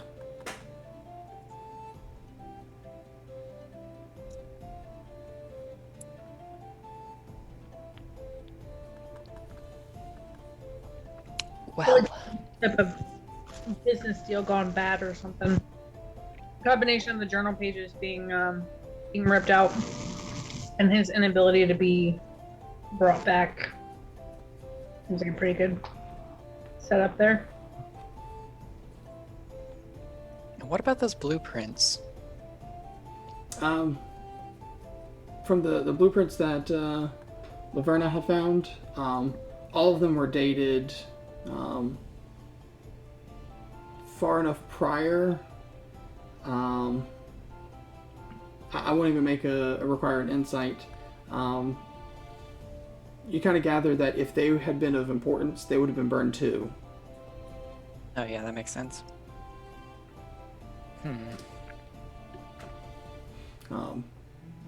While you guys are pondering this, the bartender comes in and, excuse me, is there anything I could do to assist? Anything I could answer? I was at the bar pretty much the whole night and until roughly about 2 hours ago, so if this had happened before then. So I describe the other gentleman, Randolph, I'm assuming, and I'm asking if he had seen him within that time frame that the attendant described. He thinks back.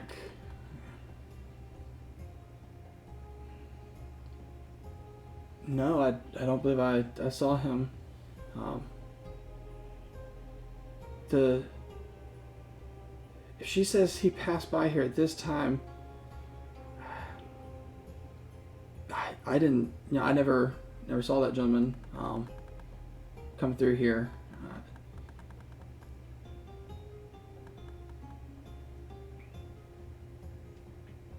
I'm gonna roll insight. See if he's telling the truth.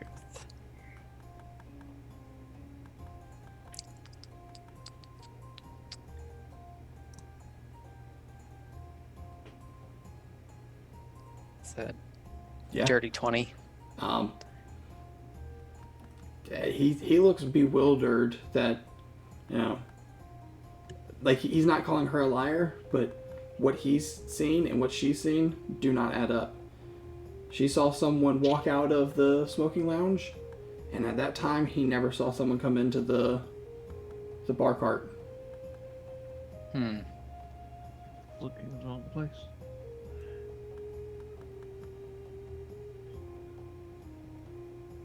Okay, I'm going to move past him. You're gonna do what? I want to check from like this position. Because that's apparently the last place he was seen. Mm-hmm. I'll add in while you're asking about that time frame that Randolph was supposed to have come through. He's thinking back and kind of recanting, or kind of, trying to chronicle, what events took place. I remember seeing you came back through there. Then I saw Samantha, the attendant. She came through, and there was also one point this tall like half elf guy came through. The conductor passed by. Conductor went back. Samantha came a couple more times, and those are the only things I've seen, past then, that have come through that door. You mentioned a half elf. Yeah, I saw some half elf guy, but that was probably an hour or so after you're saying the dark-haired guy came through. Which direction was he heading? He kept going on, headed right past my cart. Right. I'm going to break. I'm gonna just abruptly leave the conversation and move in the direction that he said the half elf man was walking. All right. You head back and you go to like the standard seating lounge. There's no one in there at the point. You can keep going cart to cart if you'd like.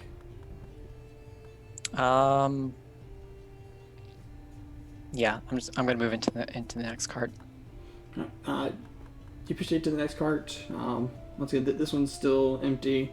You're guessing the attendants had finally corralled everybody that is not a detective to kind of proceed back to their room. You do see a lot of the lights are still on. People are, some are nervous, some are,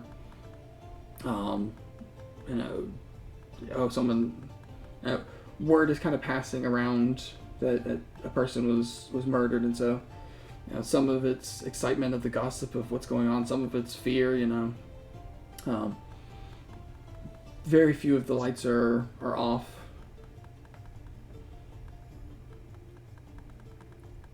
How many of the lights are off?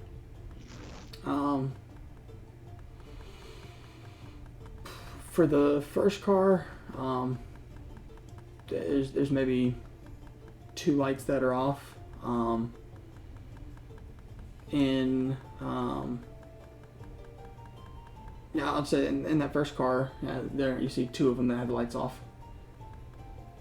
Okay. I'm gonna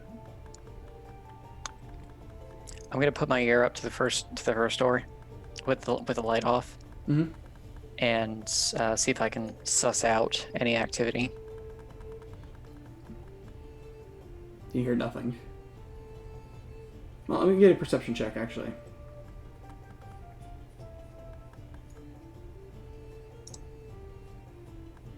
$24. Yeah, you hear nothing. You're listening. So like, you're certain if somebody was in there, you would have even heard, snoring, breathing, something. There's no one in this room. Okay. I'm just gonna continue on. I'm just gonna steadily make my way to the. No, I'm gonna make my way towards the very back of the train. Okay. Are you going to the second set of sleepers, or just all the way to the back? I just all the way to the back. Okay. You get to the back. The back one is really just a cargo, things that are being transported that are too large to stay in a person's room. There's a lot more stuff that's less of luggage and more of like, I'm sending this for someone to pick up. There's I don't know,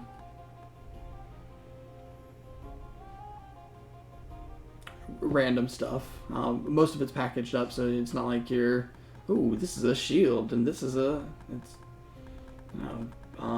you see 1 or 2 animals that are, presumably pets of some sort that weren't allowed to stay in the sleeper, even though they are the poor sleeper areas, sleeper carts. The animals were still prohibited. Are they like caged up? Yeah, it's not like it's a terrible, inhumane thing, but they are in some kind of cages. They have sleeping mats for the animals. There's a couple of dogs.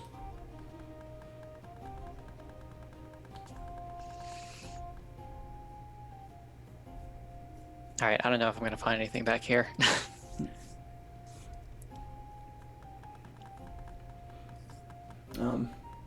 What's everyone else doing? No, I had gone to space between carts to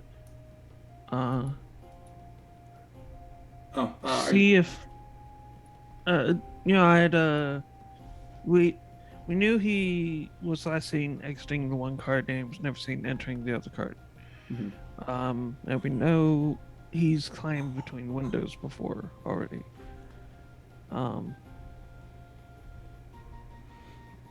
I'm trying to look for any like handprints on the outside of the cart, like climbing upwards.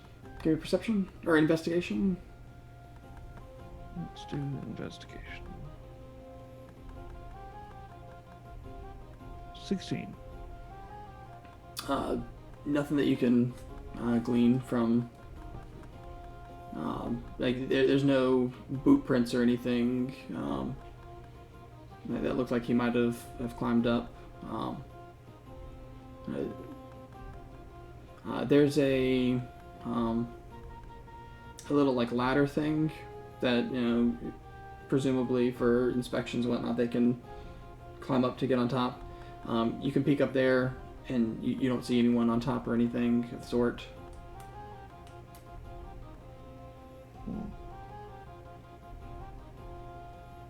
From climbing up the ladder and peeking over, I see on the map thing we have, there's an access on the cargo, like a top hatch. Mm-hmm. How many of those are there? So presumably it's a shorter train. Those the tops are on all of the trains. So we'll say there's effectively 10, maybe 12. Like there's 2 more that are other cargo.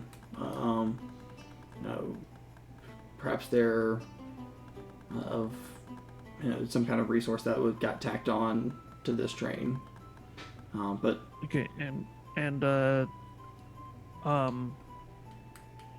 like looking forward on the train, does there seem to be one on the luxury card? I'm sorry, you said hatch like where you could enter and exit out of. I'm sorry. On the top. Yeah. Yeah. The hatch where you could enter from. There's one on roughly each of them, presumably as like a safety hatch if they had to, forever, any reason they ever had to escape from some horrible incident. So yes, there is a hatch on top. Okay.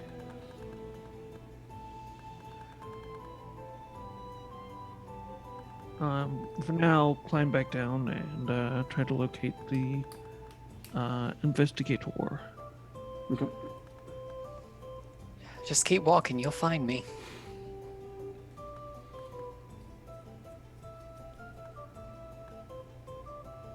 All right. At this point, I'm making my way back through the sleeping cart that's closest Okay. to this cargo. The one closest to the cargo? Okay. Yeah. You pass through there. A lot of lights are on. There's 3 rooms that have lights off. The rest seem to have them on.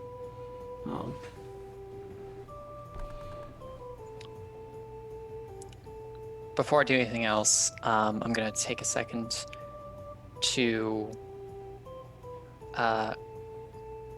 I'm going to peer through. I'm gonna peer through the eyes of my familiar, just to see what's going on at the front of the train. Oh yeah.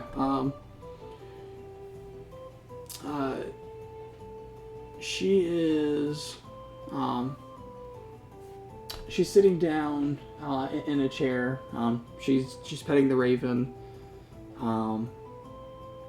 You can see the conductor is an heir of the, or he is a Dragon Mark member of the House Orion, and the way they conduct it is by interacting with the elemental that powers the train, and so he's got like I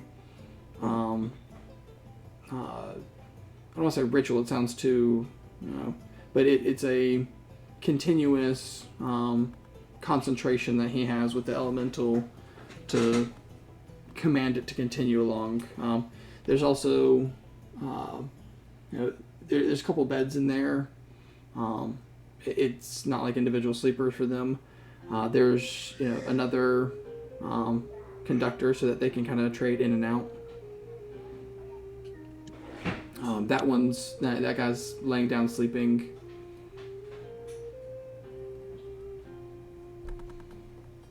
Can I tell what race both of the conductors are? Gotta make sure I get this right.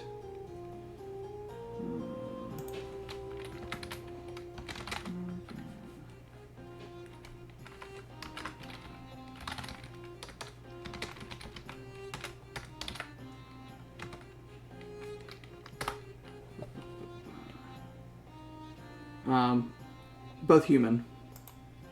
Okay. One of the things you'd know about the Dragon Marks are they are a lineage thing, so they are specific to particular races. So like the House Orion, the Dragon Mark of Passage only appears on humans, and same goes for like House Cannith, it only appears on humans. So for them to be conductors, they'd both be human. Okay. All right. I'm going back to my own perspective. Okay.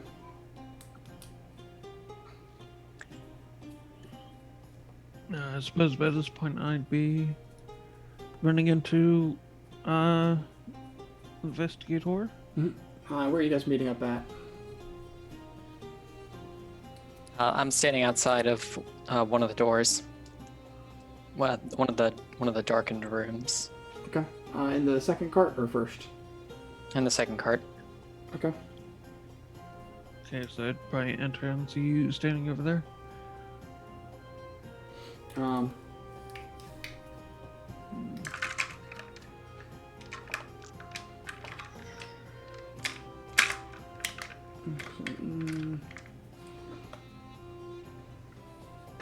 right. So you go over. Are you listening into the into the room, or Yeah. knocking or anything? I'm gonna knock first. Okay. You knock and you hear someone. Who is it? Housekeeping. They open the door. You most certainly are not housekeeping. Why are you bothering me? He kind of pulls over this nice, jacket.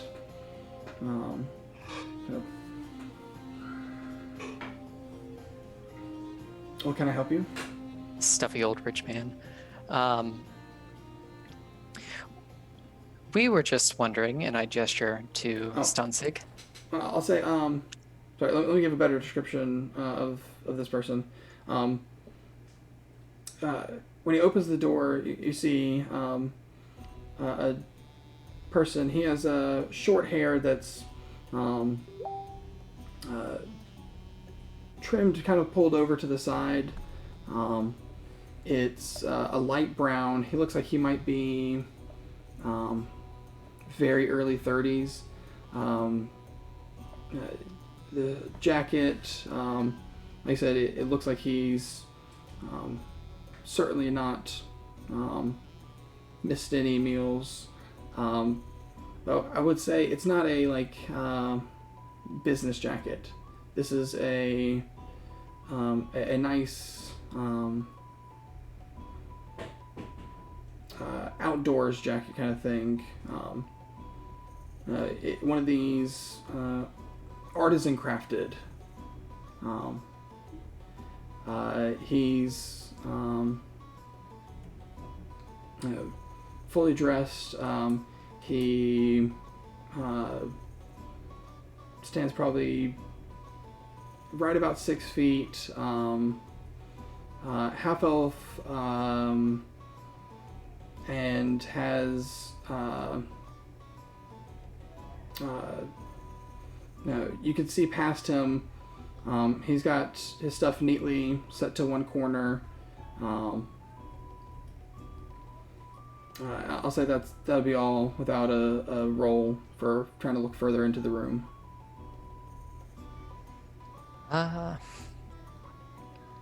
I'm first going to inquire about his activities this evening. You're the one that knocked on my door. I'm what the hour of one morning? asking the questions. What else would someone be doing at this hour of the morning? I've been asleep. I've had a busy day. I thought I'd get some rest on this train. I did purchase this sleeper for the sake of sleeping. Thank you. Have you visited the bar cart at all? I had procured a drink from the young lady that came by. But no, I have not made my way to the bar cart myself, no. And as he's saying this, I'm going to, kind of look past him, and peer around the room.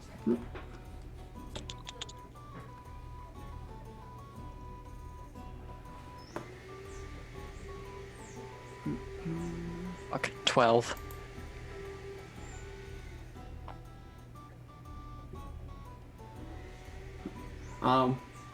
Yeah, looking past him, you see his stuff looks like it's still packed up. He's got not much luggage with him. It's really just a sack, you know. The bed looks like someone's laid on it, but not in it.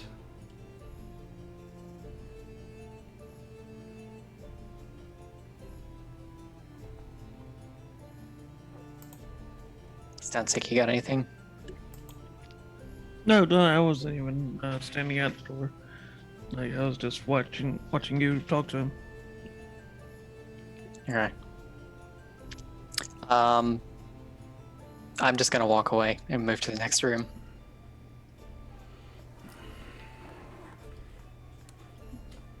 Have a nice night then. I don't say anything. You go over to the next room. Knock on that one as well, or just listening in. Just listening in for now. Give me a perception.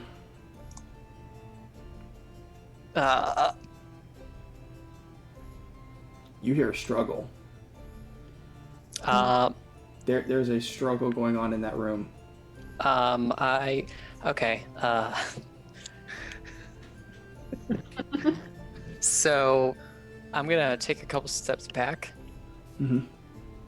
And I'm gonna like wave Stancic over, like a back me up kind of thing. Okay. And I am going to cast Eldritch Blast on the door. Okay. I mean, it's probably gonna come down. Yeah, the door blasts open. I mean, it's a door. It's not. Probably didn't have to roll, but whatever. Just take 10. It's fine. Right. In an instant, you hear the struggle. This has got to be your killer. You're certain of it. You blast open the door. You run in and witness two people shielding themselves first from an explosion that just happened. But they certainly weren't guarded by clothes. Oh man, did I just interrupt someone's BDSM? I don't think it was BDSM. I think it was just you had a poor enough a poor enough perception that there was. I'll put it this way: the gentleman that you've burst into, he's missing a couple gold coins and a note.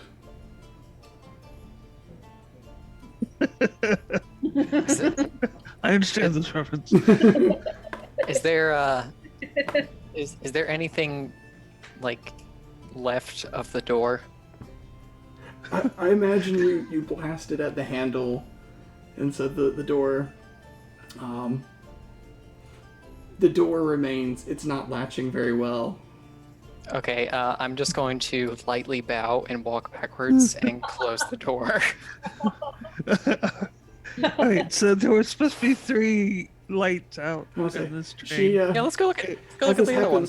happens, the woman throws on a robe and like just blushing red beelines past you out to the cart ahead. Well, before Shram can destroy this next door, I just gotta make a motion to just stay back. I just go over to the last door that with the light out, and I pick the lock. That's One a second. sleight of hand, right? What is...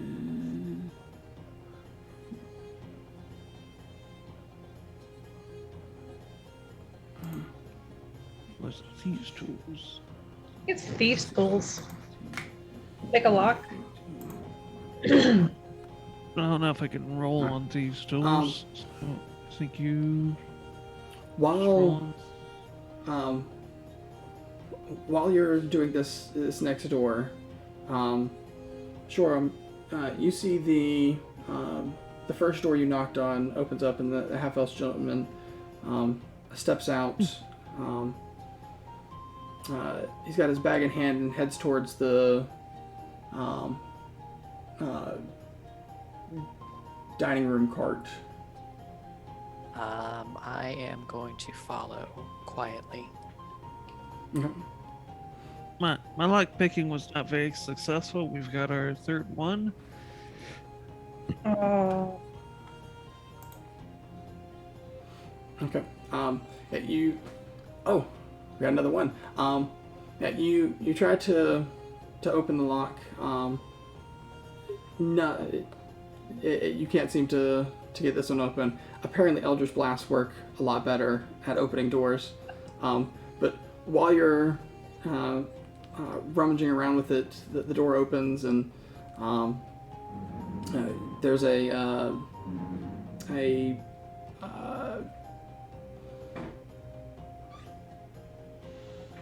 what do I have in here?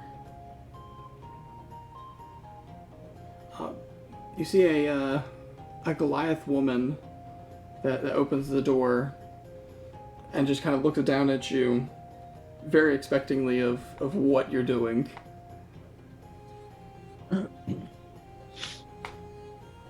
Apologies. There was a murder. I want to make sure you were all right. Was intending on doing that quietly. I apologize. I'll just move. I'll say with her size, it's less of a intimidating, like, you know, oh my god, someone's breaking in, and it's a okay. And so she just lets the door close. Laverna, were you doing anything during this point, or we haven't? Yeah, I wanted to be looking under the pillows in this room, and then looking through the contents of the other room that the guy came in through the window. Okay. So the second room, other than the window and the blood that was already pointed out, if you want to give me a investigation check.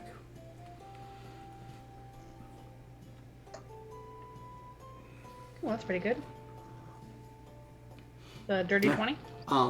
Yeah, so from here you notice it looks like, other than coming in that window, no one's done anything in here. No one's moved furniture. They haven't, you know, for all you can gather, this Randolph Gleemans hasn't even really been in here. He's, you know, no one has stayed in this room.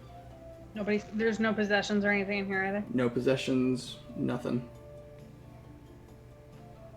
All right, then once I finish my search, I'd go look for the other two. Okay. So you catch back up. I'm gonna jump back over to Shoram. You said you witnessed the half-elf gentleman step into the other cart, and you said you were gonna follow him. Mm-hmm. Are you getting the other two to pass with you, or? No, I'm trying to like sneak behind him. Okay. Give me I guess a stealth.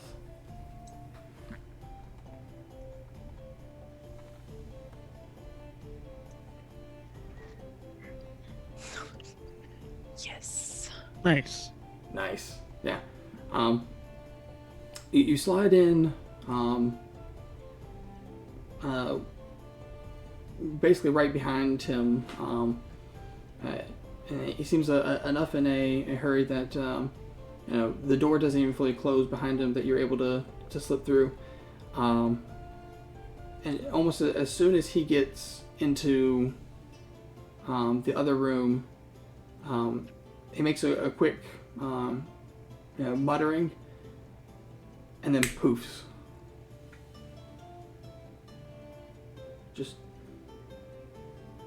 disappears. Hold on. As he's doing his muttering. Actually, wait, hold on. Let's see. No, he does not. Because I have to. Hold on. Because he can't do that.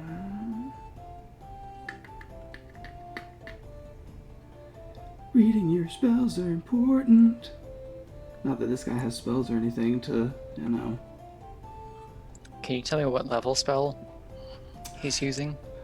He can't use the spell because, I'll say, it requires a line of sight for where he is trying to disappear to.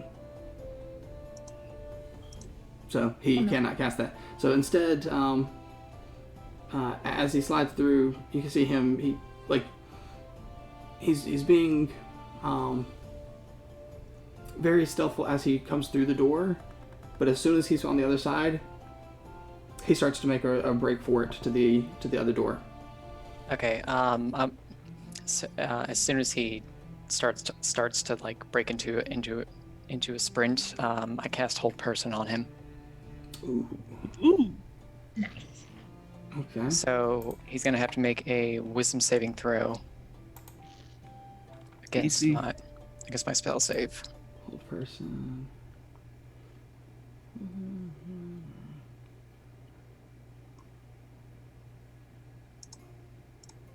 Oh, paralyzed. Okay. So let's see. He has to make. You said Wisdom saving throw. Mm-hmm. Gotta beat a 14. You cast it, and you can see as the magic starts to try and grab him, and he becomes aware. He notices that this has hit him. He looks back and breaks free and just starts to run even faster. But when he gets to the door, stops. He's gonna...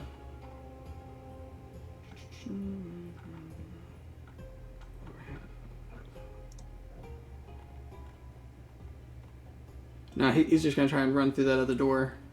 Okay. Are we in combat right now, or are we just in like free action? I'll say with his movement, he'd be able to make it through the door. If you pursue through, when you step into the other side, we would roll. Okay. Well, before I do that, can I? So, as he opens the door, I'm going to cast Thunder Step. Oh, okay. Okay. Let's see what Thunderstep does to keep track of. Yourself to Iron Face, you can see what the range melee. Okay. So I'd say he's Don't past break the all the 10 feet of windows. you, but wait, is each creature 10 feet of the space you left? So yeah, he's more than 10 feet from where you left. Where are you teleporting to? Basically right behind him. Okay. I guess let's roll for an initiative.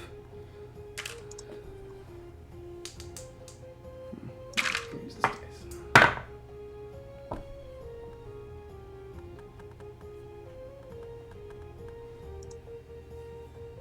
No, you can't see it. It's an 8. He didn't do Would well. I have caught up by now? Huh?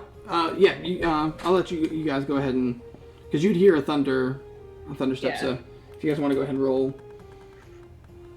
Cool.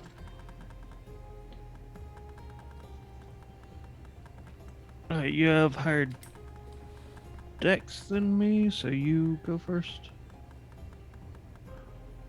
You're... Right. Okay. Wait. That's the right way around. What's your dexterity?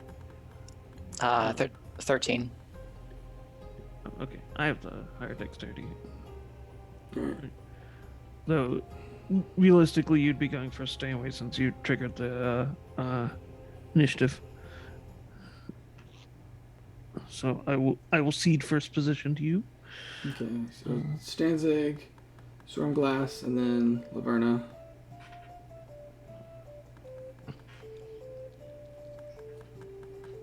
Right. I guess the first thing I'm gonna do is try. I'm gonna try to. I'm gonna try to grapple him. Okay. That's So a it's contested strength. Yeah. Good God, this is the worst dice. I love it because it's my metal dice and it's heavy and it makes loud bang, but Yeah, we can hear it from here. it's a 7. Oh. 13. It's not even a good bad number where I can go, oh, I rolled a 1. It's like 2 through 9 that I keep rolling. All right. So you're able to grapple him. And that would be your action. Do you have anything for a bonus action? No, I'm just trying to hold him in place. Okay.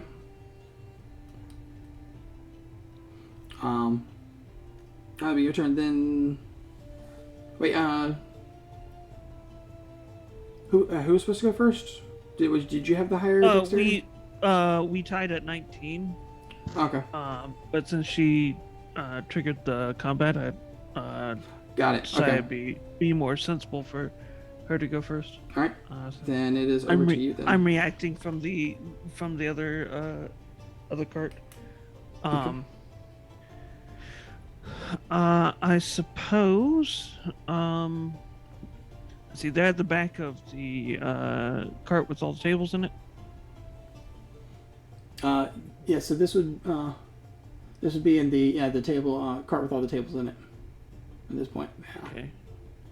And I'm pretty much close to where I was there. So, 2, 3, 4, 5, 6, 7, 8, 9, 10. Okay, so I'm gonna use my bonus action as a cunning action. Take bonus action to dash. So, double my movement for the turn. That will end me up in just inside the cart with the tables.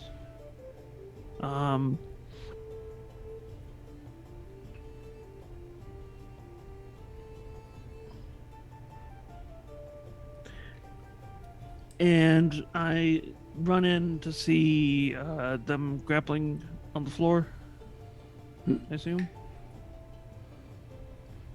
Yeah. I don't have anything in range.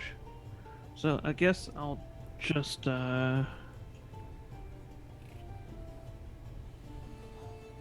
dash as my main action and move 6 more squares. 4, 5, 6. So close in. And pass turn.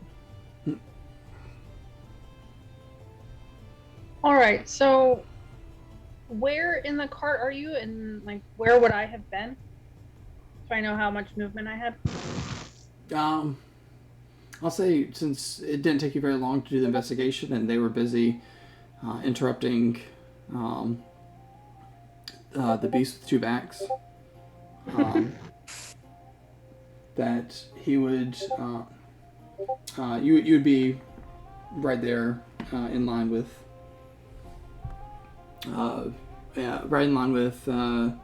Stanzig. So you'd be coming into the cart as well at that point. All right. Then I would like to go up and assist with the grapple, like try and. 'Cause I don't think we're trying to kill this guy because we don't know if he's actually guilty or not. So I'm gonna use. I'm gonna use sleight of hand to see if I can get a rope around his legs to incapacitate his legs. Okay. Oh, well, there's another 1. Yay! It's 11 total. That's not the worst. Still 11, yeah. So, Can what I would get you at roll? least one leg to hold That's him down? Say again? Can I get at least one leg to hold him down? Sure. I mean, he's already been grappled. I'll say less than a sleight of hand because you're not trying to do something sneakily. You could just add that you're assisting in the grapple for future rounds. You're aiding. So essentially, in the further rounds, any further rounds, you guys could both roll the grapple check against, or Shorm could have an advantage if you prefer. Okay. Well, so I don't want to turn this into a huge combat thing, especially since it's 10 o'clock now. So we can go ahead and say you guys have effectively incapacitated the person, especially with the three of you there. With the commotion, the guards are come running up.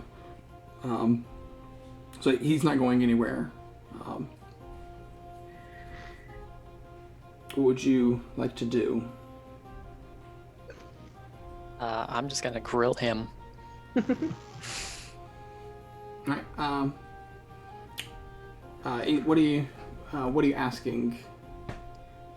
I'm asking what his business was on the train and what he knows about the victim and the details surrounding the murder. He's going to. He's probably like. Tell you, I know nothing about it.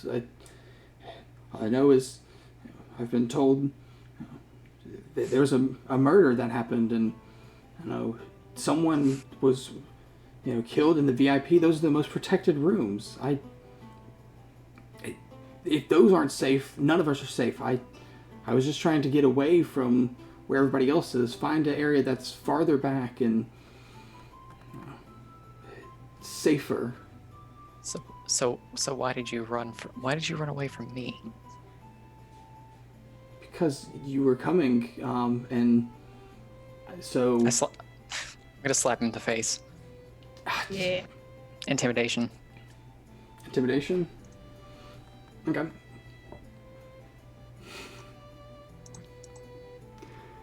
Seven.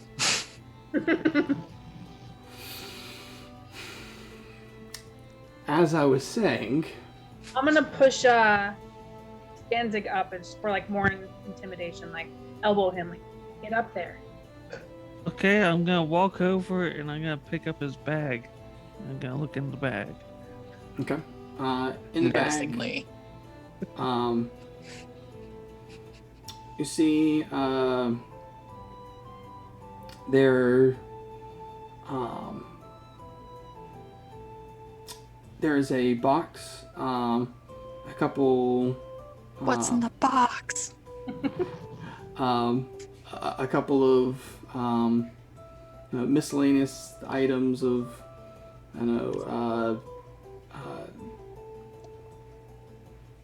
say, give me an Arcana check. Do what? Give me an Arcana check. Oh, okay. Doop-doo. How's a 21? You see a bunch of spellcasting components. That, amongst other things, there is also a dagger in the box.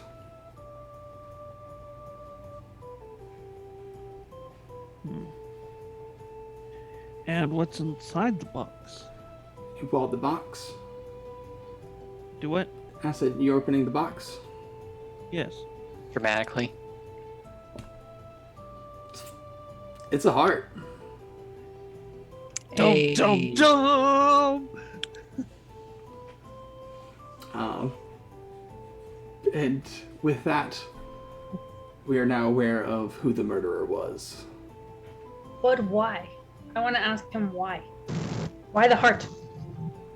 I wanna dump the heart on his face. Jesus Christ. Just like it wasn't Alright. you. Just like slap him with the heart. Yeah, it wasn't you. All right. Anyway, Are you sure? Are you sure it wasn't you? I might be mistaken, but that I don't know how that got there. I'm being framed. So what did you think was in the box then? I've never seen that box before. The one you were carrying, you've never seen it. Someone put it in my bag. You just leave your possessions lying around for people to put stuff in?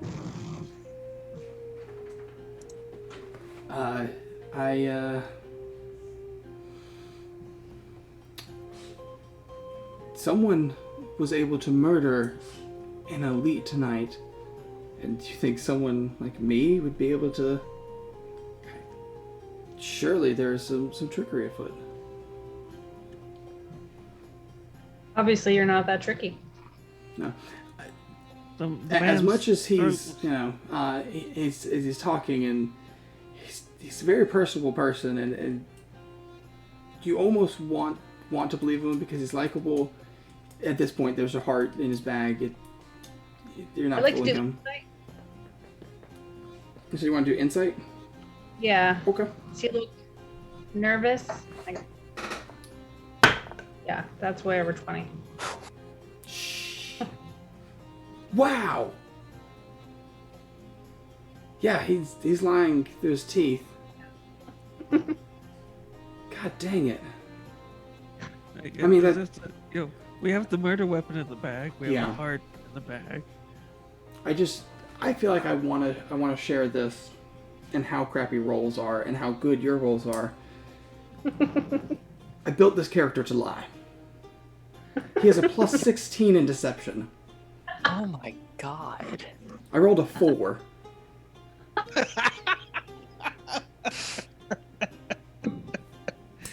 I just like the It's not fair. I just like the image of like as he's like spouting all of this bullshit. I'm just like inching closer and closer to his face, like uncomfortably close. I After the robot just like slapped him with the heart of the person he just. Um, Oh man, So- you give me this crap. with that, we'll wrap it up. That having discovered, that it was him, and the guards coming, there's a round of questioning, and the gist that is revealed is. Unfortunately, the way the world works, that the powerful have their espionage and interworkings between the houses, and this is no exception. That the individual did it for personal reasons to gain a heightened place in sitting amongst his house. And I can go into more with it after the recording, because that'll get into a lot more of the lore and the history, that the why wasn't necessary. So with that, I will wrap up the recording. Say, anyone that has cared to join in on this, thank you for watching, and thank you guys for playing. It's been fun, and I need to scroll back through, find all the natural ones, and go make a donation. Real quick before we go, state my curiosity. Was it a vampire? No, and like I said, after the recording, I'll fill you guys in before I jump off the call. So, And real quick, does anyone know what my name translates to? No. Steven? is it Sherlock Holmes? Close. Sherlock? It's just it's Sherlock. Nice. Sherlock the Warlock. Sherlock the Warlock. I went with Stone Victory. That's Stanzi. I was wondering whenever we Solid. talked about Sherlock the Warlock, and then you put this name, I was like, oh, I guess I I decided told- not to. I told you I was gonna do it. Laverna is the goddess of thieves. So See, we all did research. That's great. I like it. So, anyways, I'll cut the recording here. Once again, thank you everybody for watching.